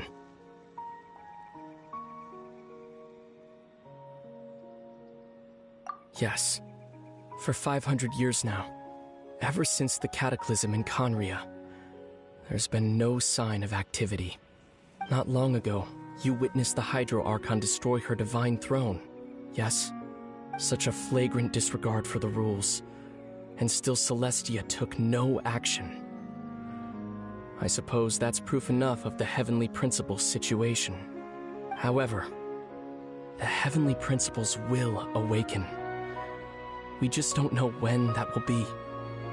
Or what might trigger it. You could say that. Just look at Clorinde. He was so pure and single-minded. The space we now find ourselves is a perfect representation of who he was. Quiet and peaceful. Even as a hilly churl, seeing the terrible sight within the mirror wasn't enough to taint his spirit. He brought comfort to the people of this world, even though he was denied the very right to be a part of it. So ask yourself this. Who was it that deprived him of that right to exist?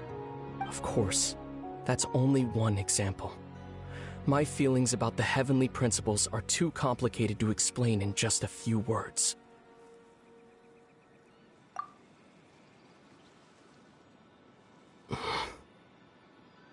Lumine?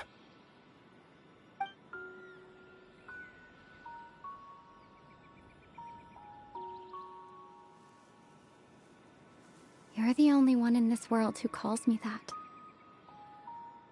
There's so much I wanted to ask you. But for some reason, I'm not interested in asking those questions right now. There's just one thing I have to ask. One thing I could never understand. Why? Why can't we continue our journey together?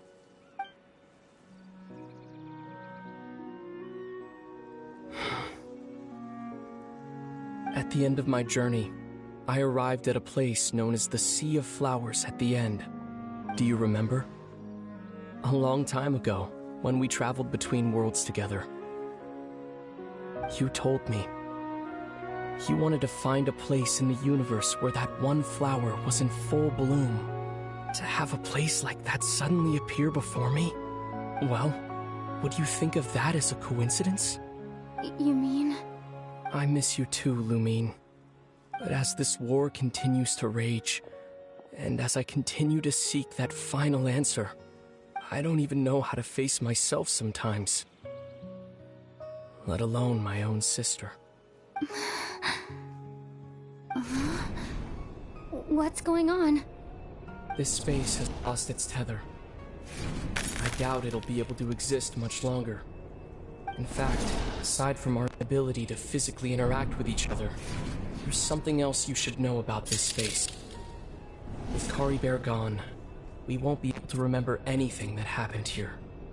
Everything in this space will be wiped from existence, including all memory of our reunion. You're only telling me this now?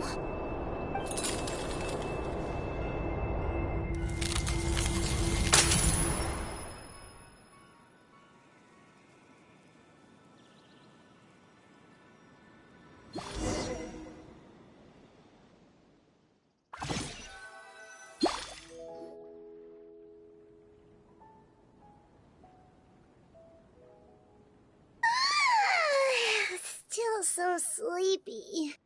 Paimon's head feels all fuzzy. Oh, Paimon woke up a little earlier than you, so Paimon will fill you in. The villagers said that they saw us sleeping near the village yesterday.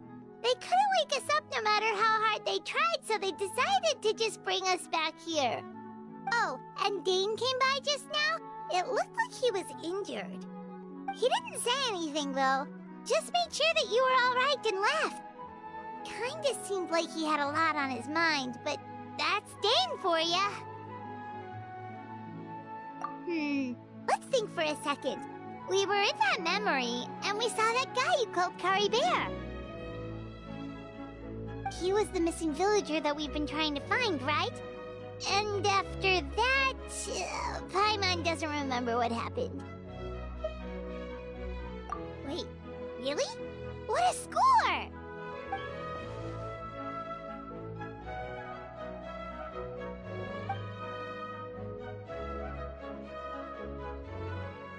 Well, what happened after that?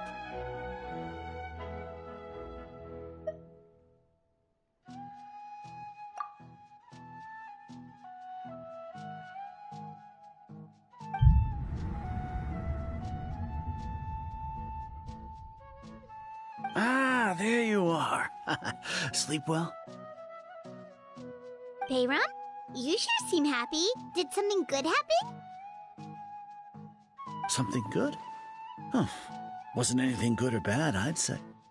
It's just that, well, the village organized another search party yesterday. It didn't feel right to leave all the searching to the adventurers.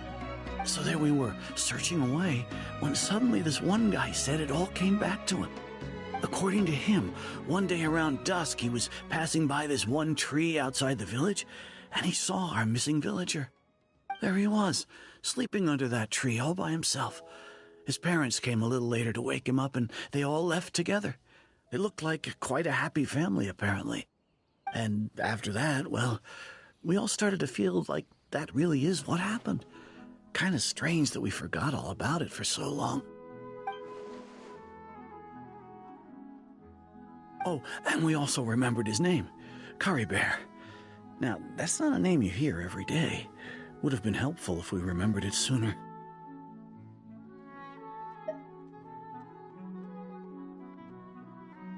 Well, I hope he's happy wherever he is, and we're all relieved now that we know what happened. Seems like everyone thinks Kari Bear left the village. That's probably for the best. At least they have some sort of explanation now. Paimon wonders how Atosa's doing. Maybe we should go check on her. If she hasn't remembered like everyone else, we can tell her what happened. Paimon didn't see her in the village just now, so she's probably at the tree. Come on, let's go talk to her.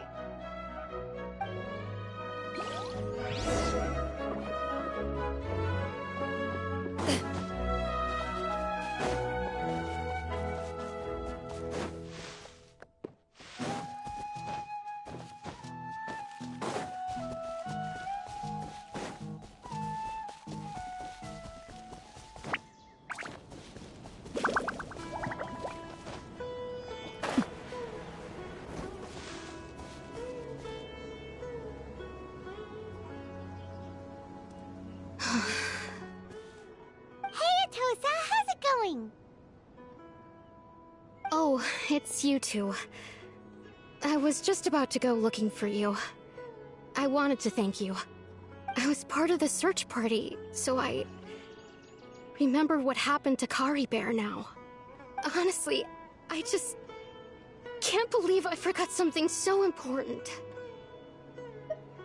It's funny, but I have this feeling he told me the same thing. I just can't seem to remember when.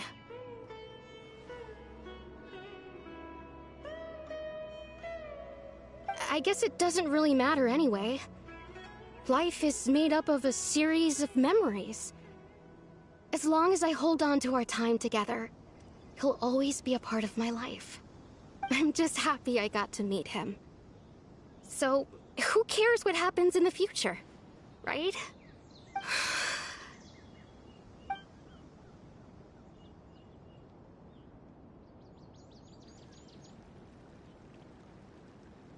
Okay, I'll admit.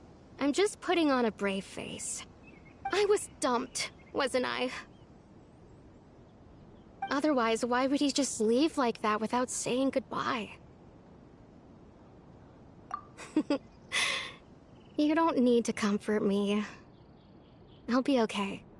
It's just like Kari Bear said. It's the things we overcome that make life more precious. And you know, if he has a heart, maybe he'll come back and see me one day. Anyway, thanks for all your hard work, you two. I promised I'd help Granny Jahiet with something, so I should head back. Goodbye! Well, that should be it, right? Everyone's lives can go back to normal now. Oh, right! Weren't you about to tell Paimon what happened after your conversation with Kari Bear?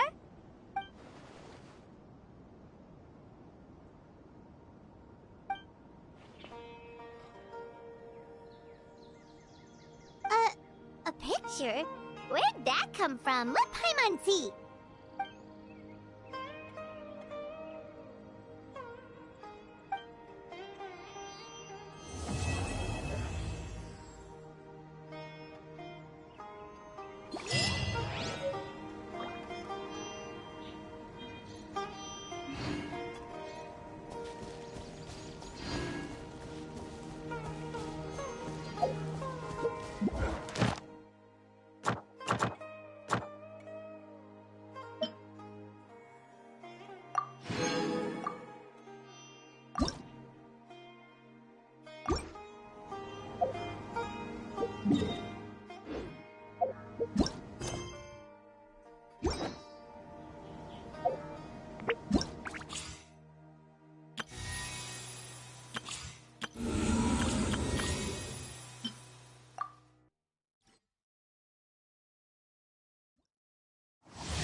By royal decree! Fire it up! Loaded.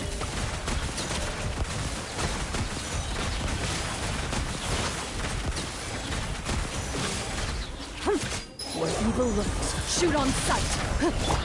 Justice will prevail! Wings of darkness! Come, sever... I got you covered! Don't get too close!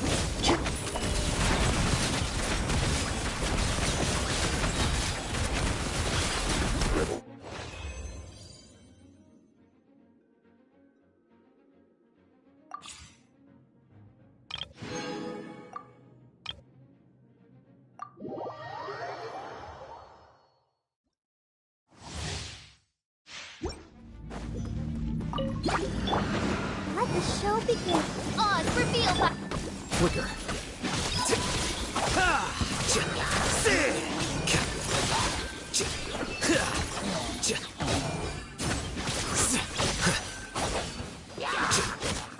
The process of elimination.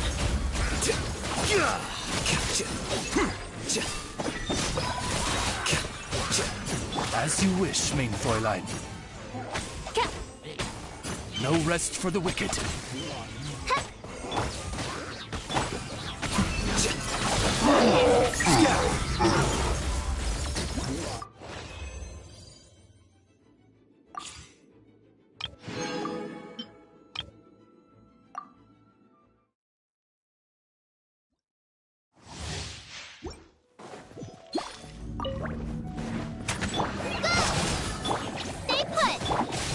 space. Boom to Al Akbar.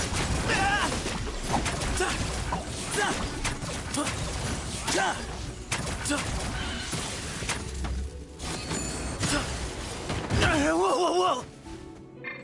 Press this off the side. Hi! Midnight Phantasmagoria! Ready, go! Oh, you Glenn, you're up!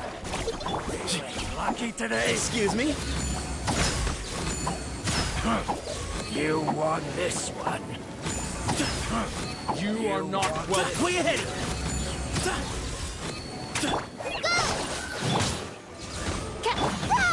You Glenn!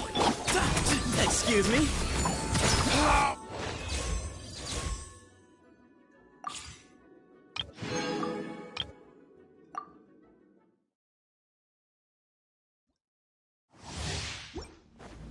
Adventure time!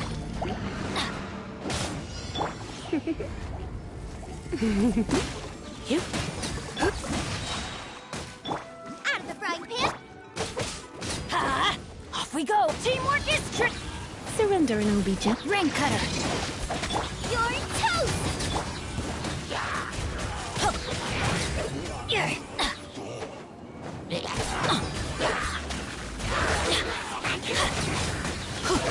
Going in! Booba, get them!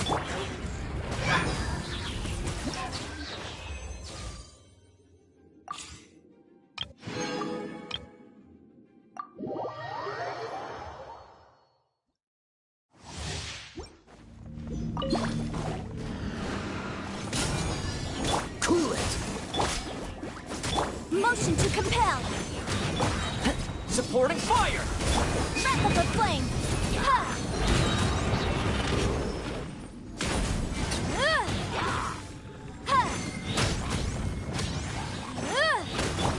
Oh, so sorry. Dodge this! Hey, yeah! Fire it up! Ha! I got you covered! Boom, boom! Cha! Ha!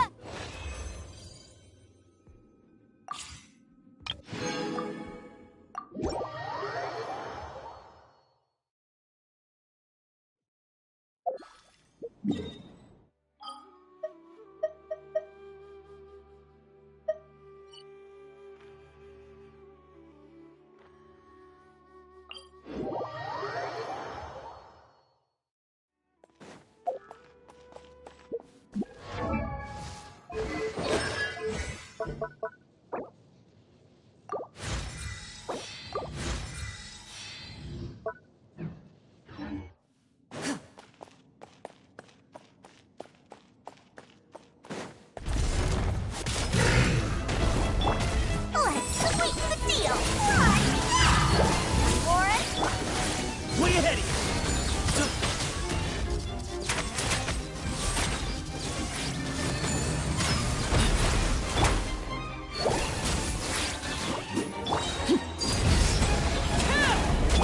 Time to testify! Into the shadows.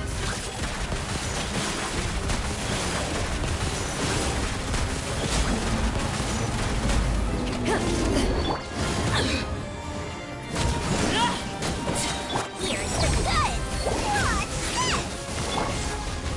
Watch this! Sage's wisdom!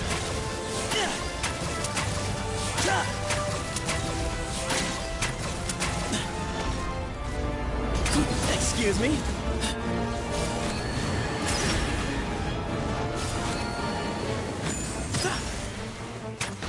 Give me some space. Loaded.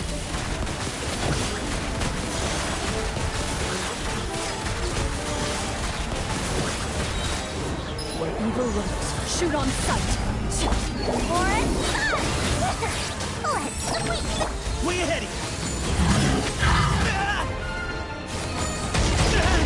The sun sets forever.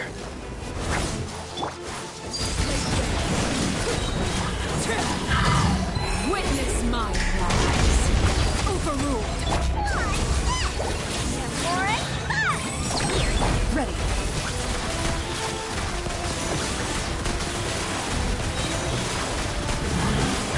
testify. Give me some space.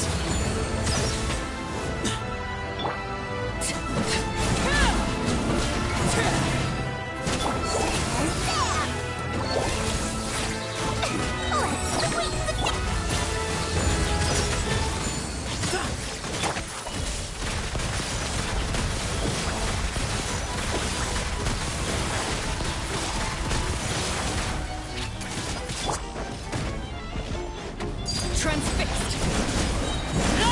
Everlasting as the moon. Laid bare.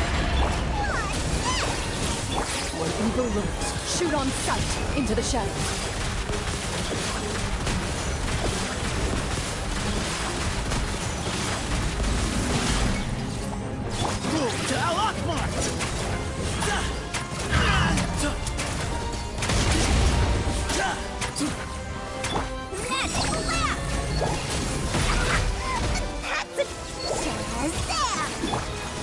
Way ahead of you.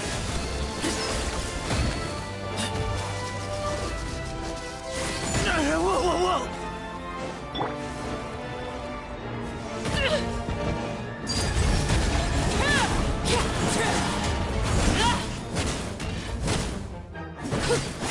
Time to testify. Loaded.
Into the shadows.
Transfixed.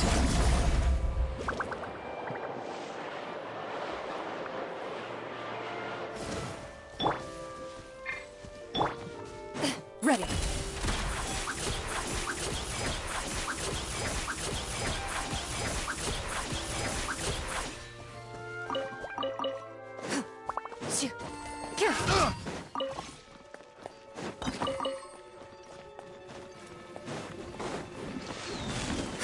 Into the shadows.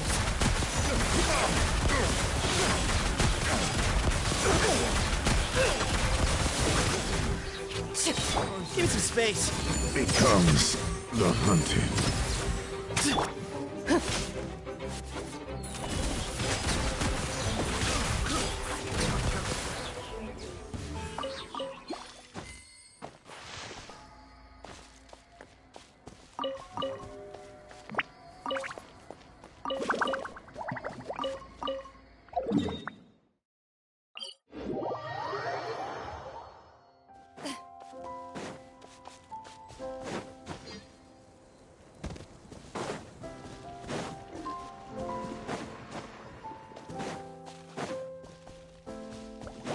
Loaded. Hunt them down.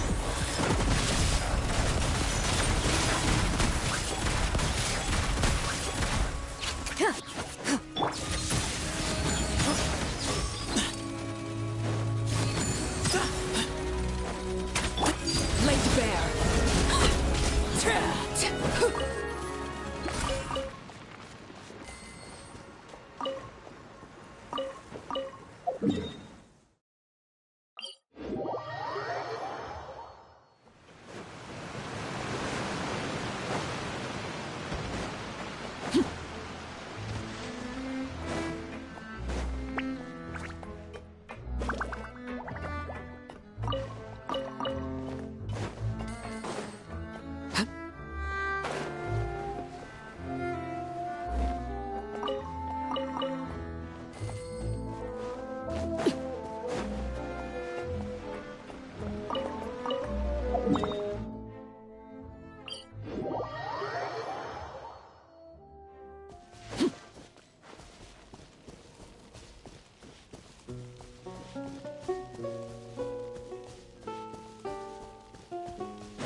Ignorant and transfixed. Did I see you?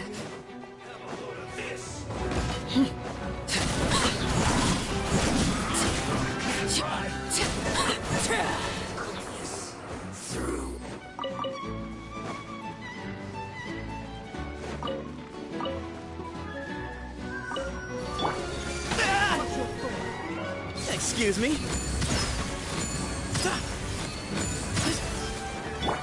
Ready.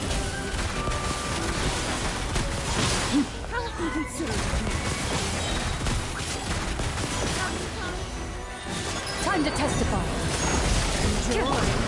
Overruled.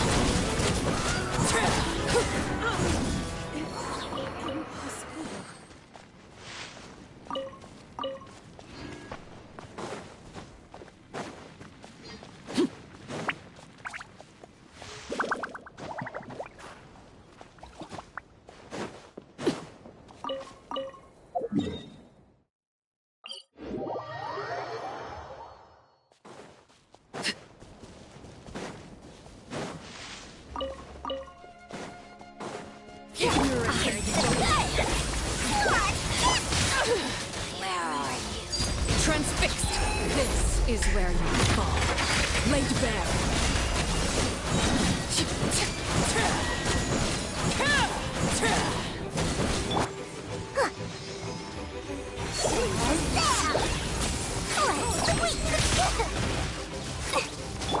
Sage's wisdom. Is nearing its peak.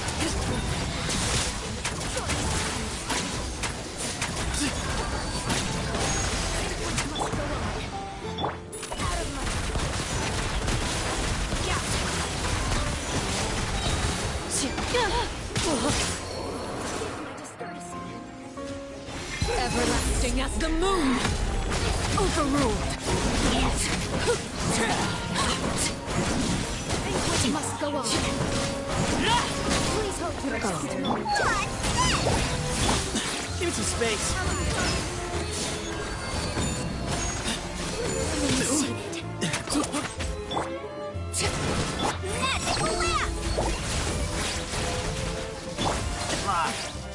Way ahead of you.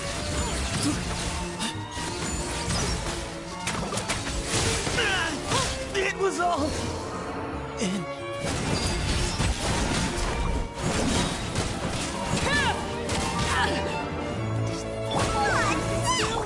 Witness my rise.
Into the shadows.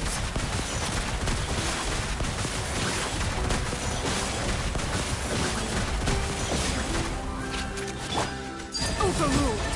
Yeah.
Loaded. Can't run! Don't be a killjoy! We've only just begun. Excuse me? That all you got? Laid bare.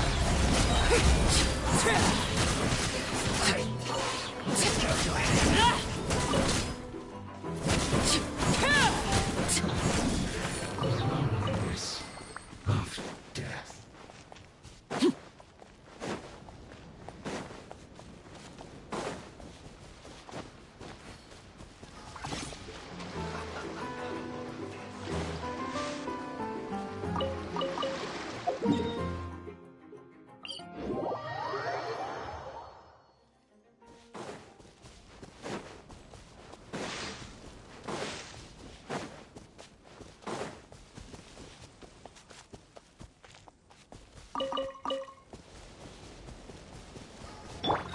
Where you heading?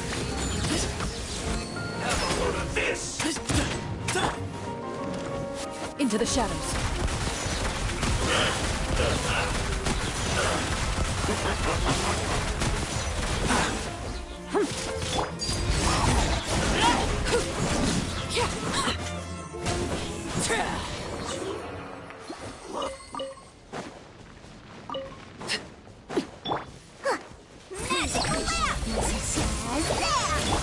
Excuse me? Behind you!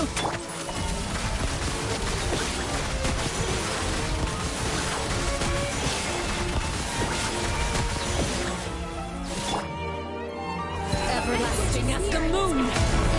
Transfix! This shall not be my fate. Be moved!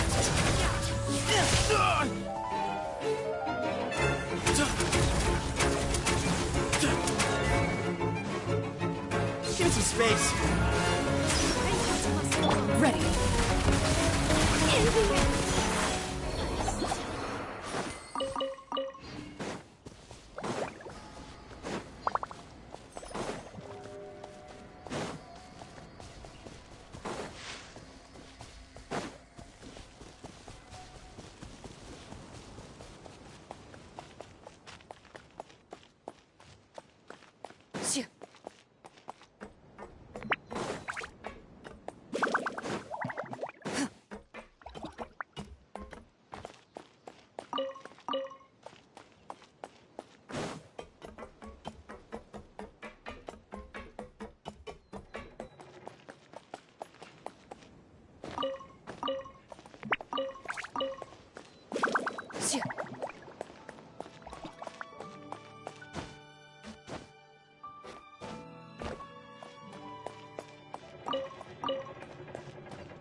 Who's our target this time?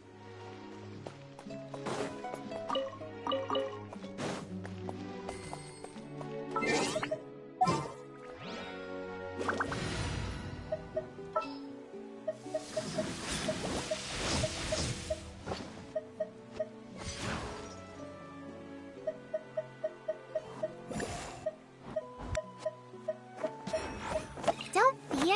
Yeah.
Into the shadow.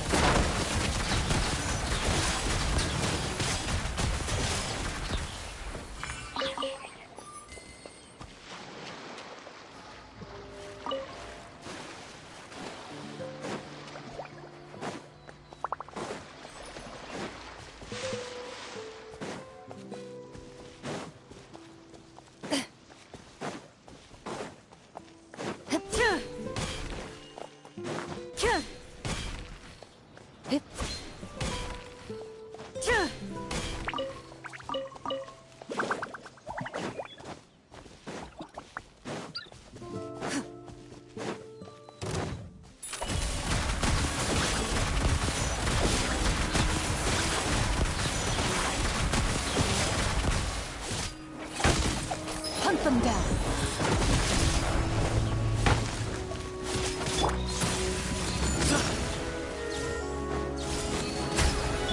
Overruled.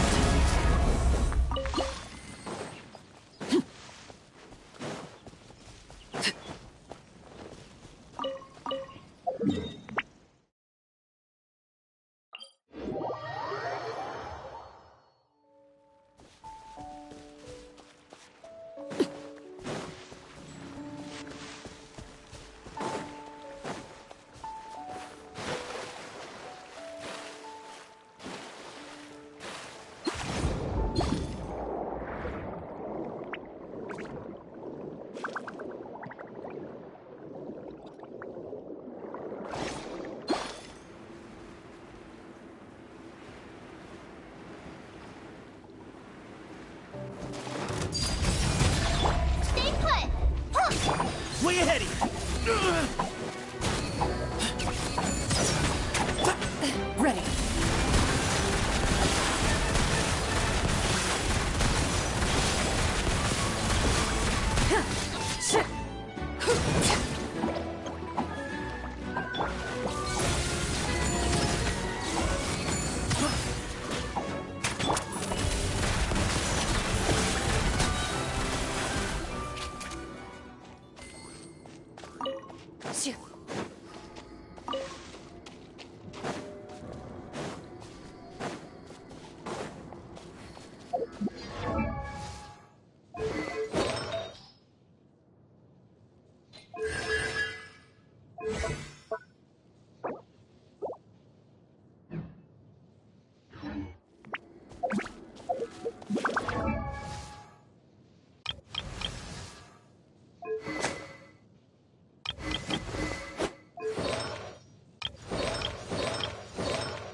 Give me some space.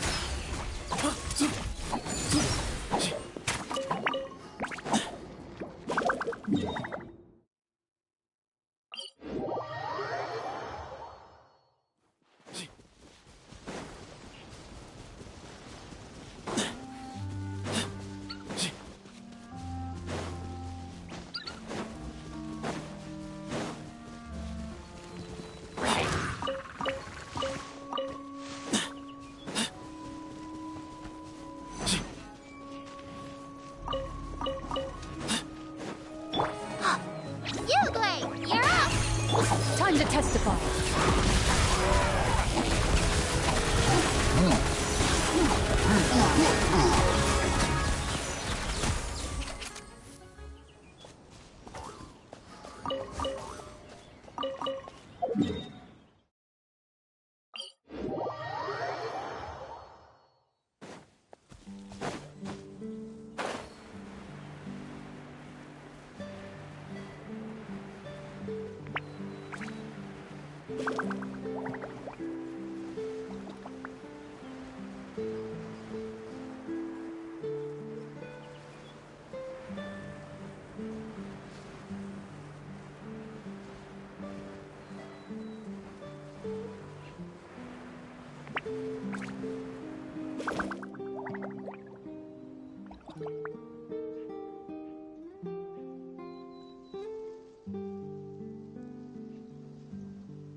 Usually rest on rainy days, but not the hunter.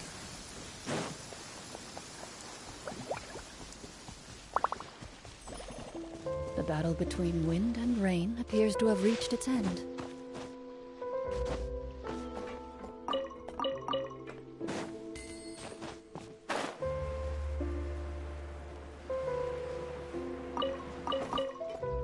No need to be so nervous. It's better to take it easy.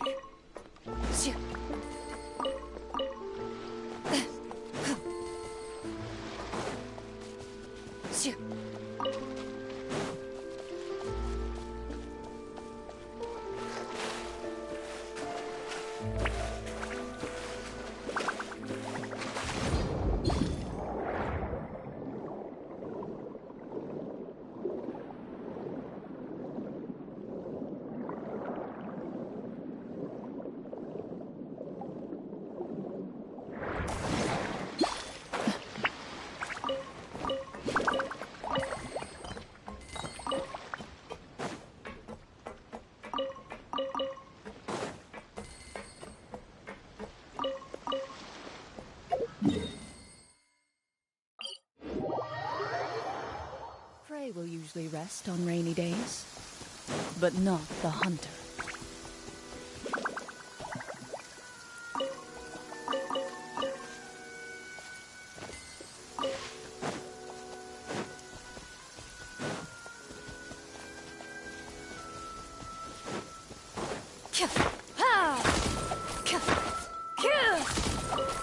The battle between wind and rain appears to have reached its end.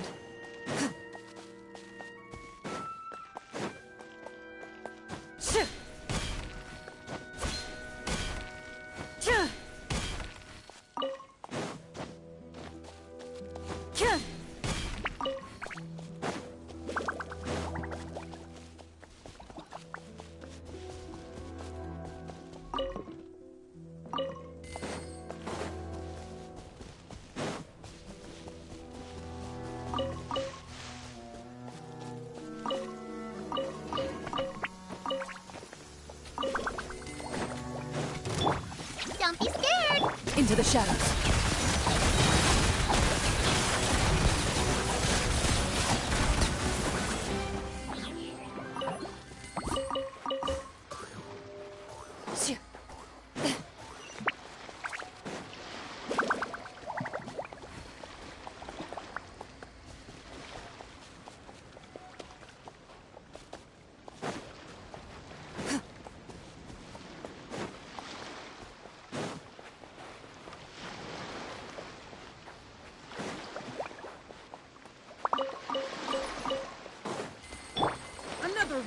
Stay put! Sage's wisdom!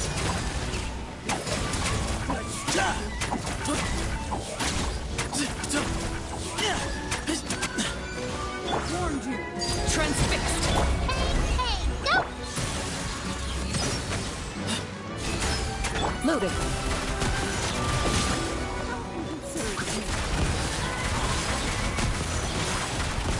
Enough! Did I scare you? I kill!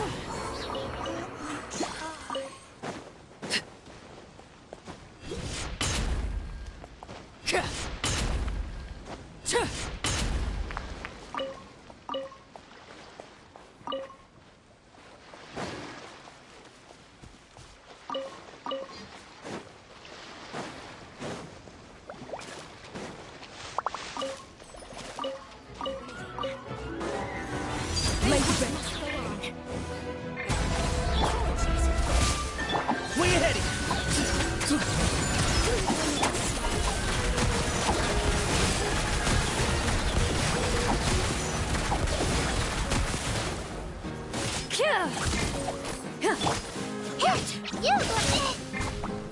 Excuse me? The banquet is nearing its end.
Loaded.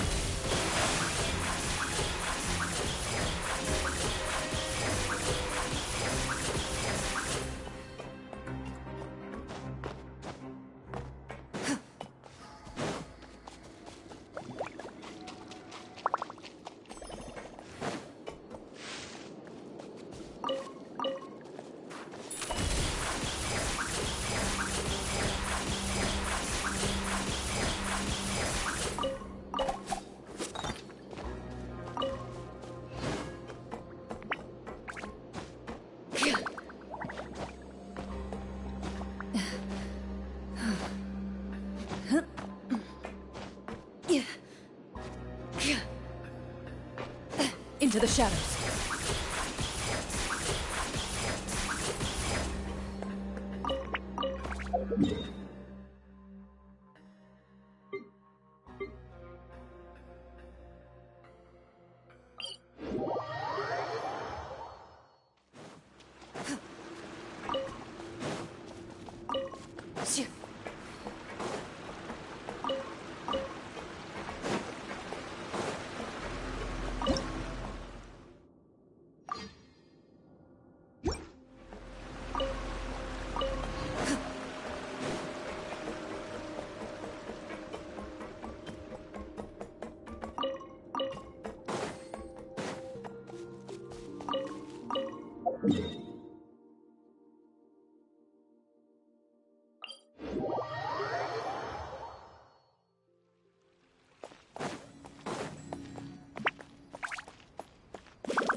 them down. Transfixed.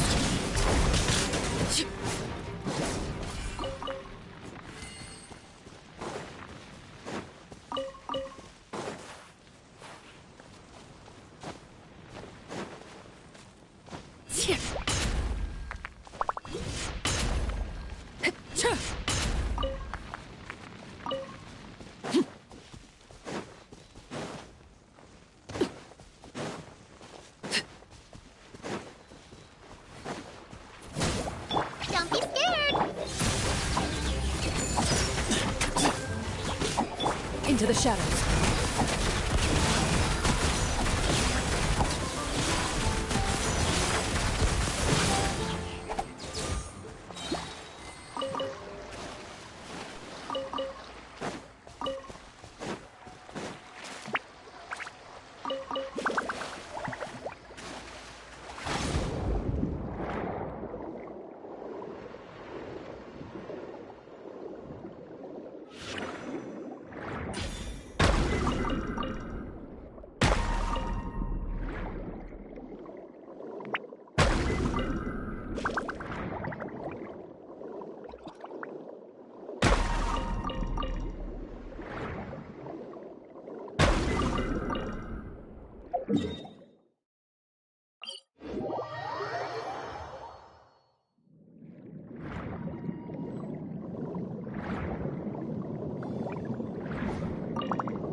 I've faced many opponents in my duels.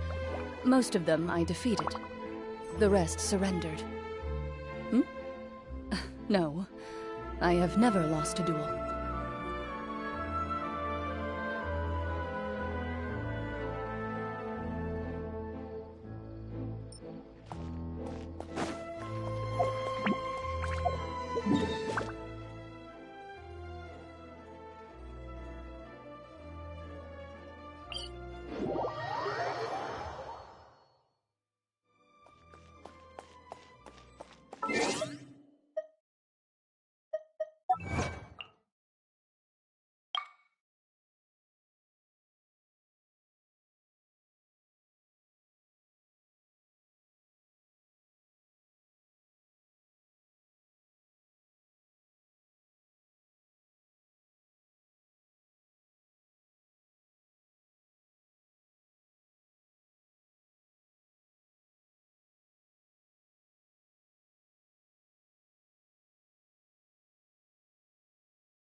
Shine down!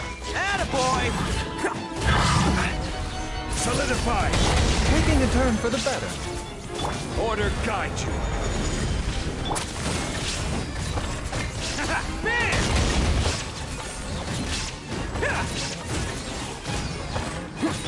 Torn to oblivion!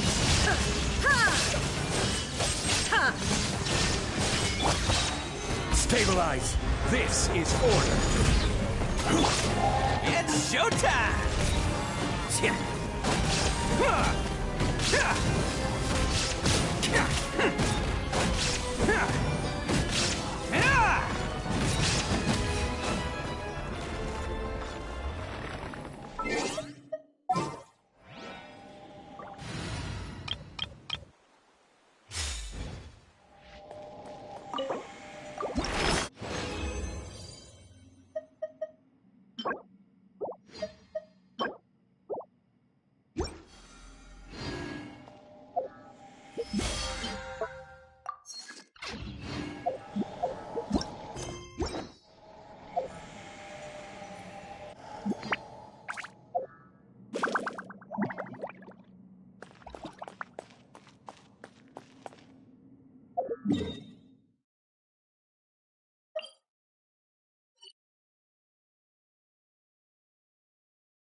Shoot on sight.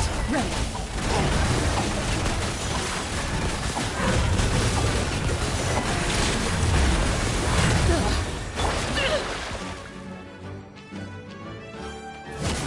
This is where...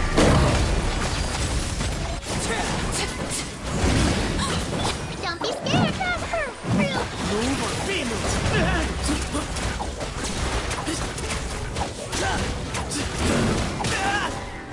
The sun sets forever. Into the shadows.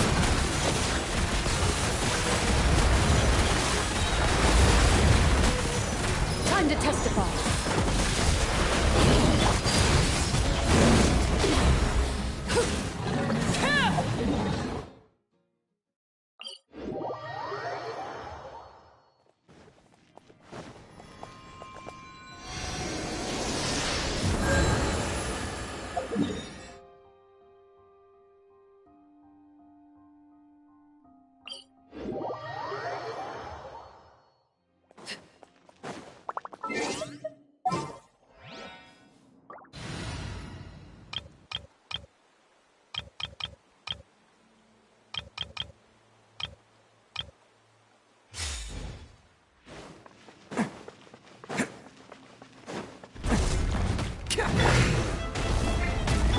There is no escape. Mind the side effect. Gather. Attaboy! Order guide you. Illusion shattered. Seems like an emergency. A bitter pill to swallow. Let's roll! Inazuma shines eternal.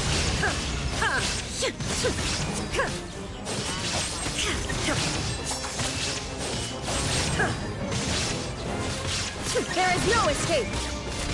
I will have order. Stabilize. Who wants some of this? Bam!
I can't wait any longer!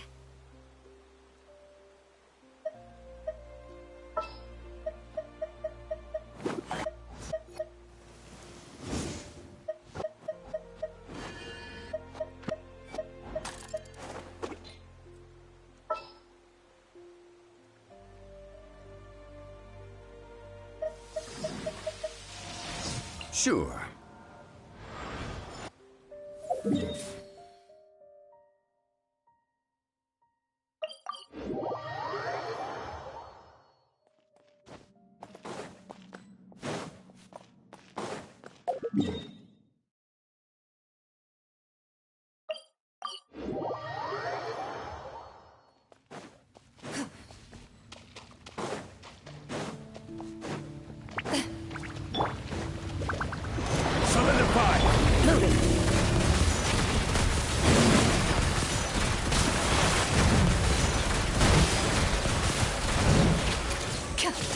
Order guide you.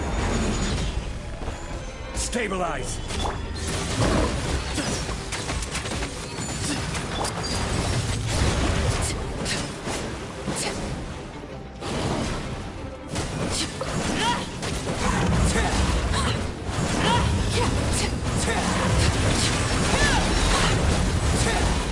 Everlasting as the moon!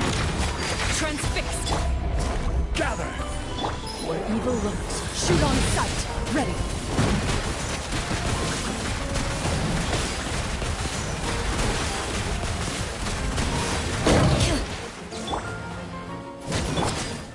Stabilize! I will have order!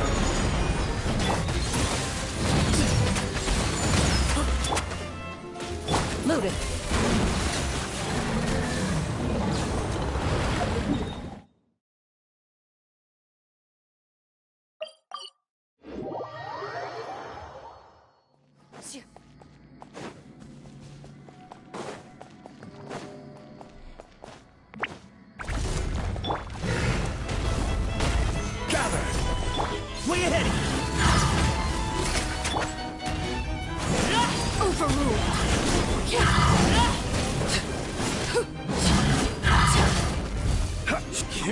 Solidify!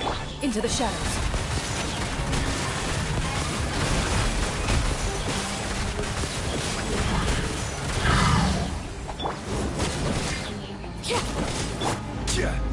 Stabilize! This is where I fall. Laid bare.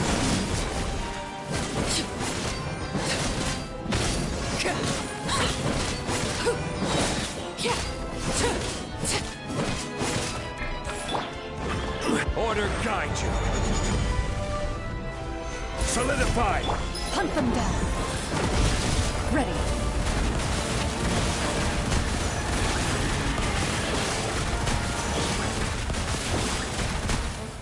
Sage's wisdom!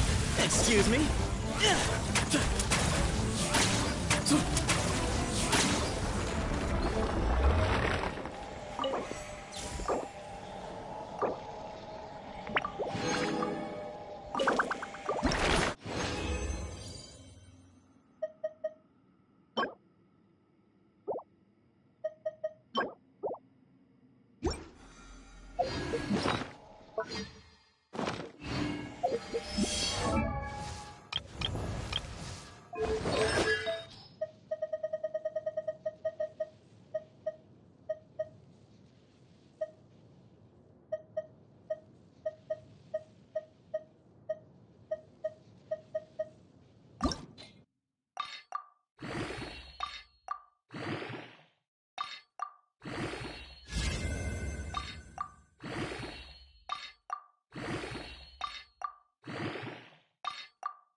Stabilize! Loaded.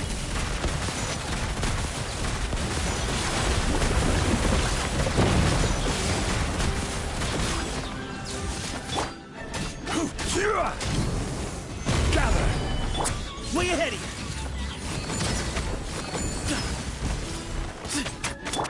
you! Ready.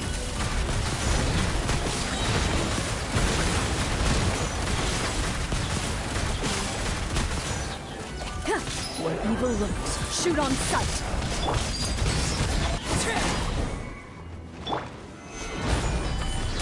Excuse me? This is order.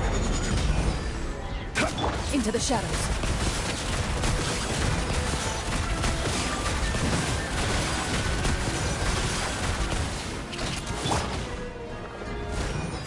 Witness my rise. Overruled. Solidify. Order guide you. Here's your space. Ready.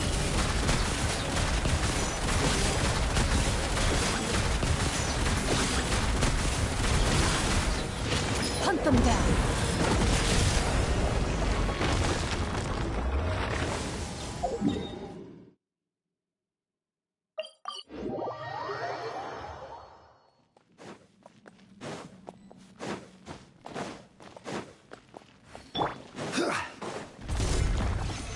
Stabilize. Way ahead of you. Loaded.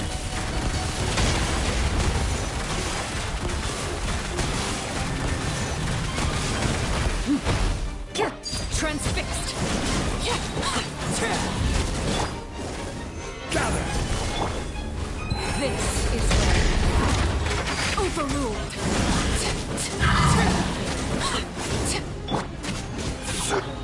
Give me some space. Into the shadows.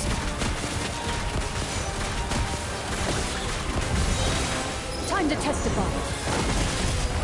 I will have order. Stabilize. Excuse me. Behind you. Ready.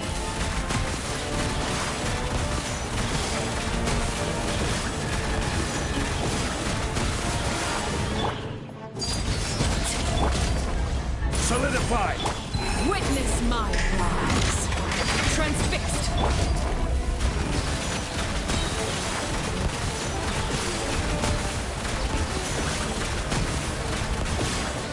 Hunt them down.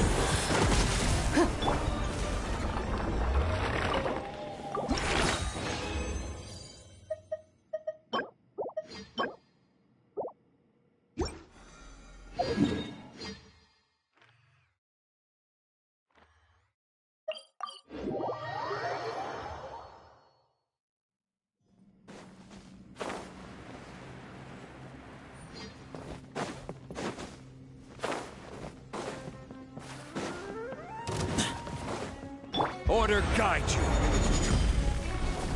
Stabilize.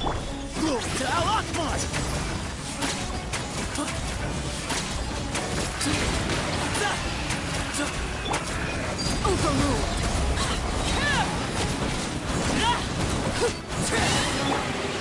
Solidify. Loaded.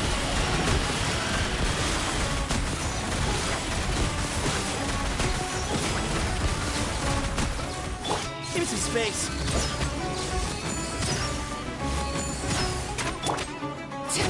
Everlasting as the moon. Laid bare.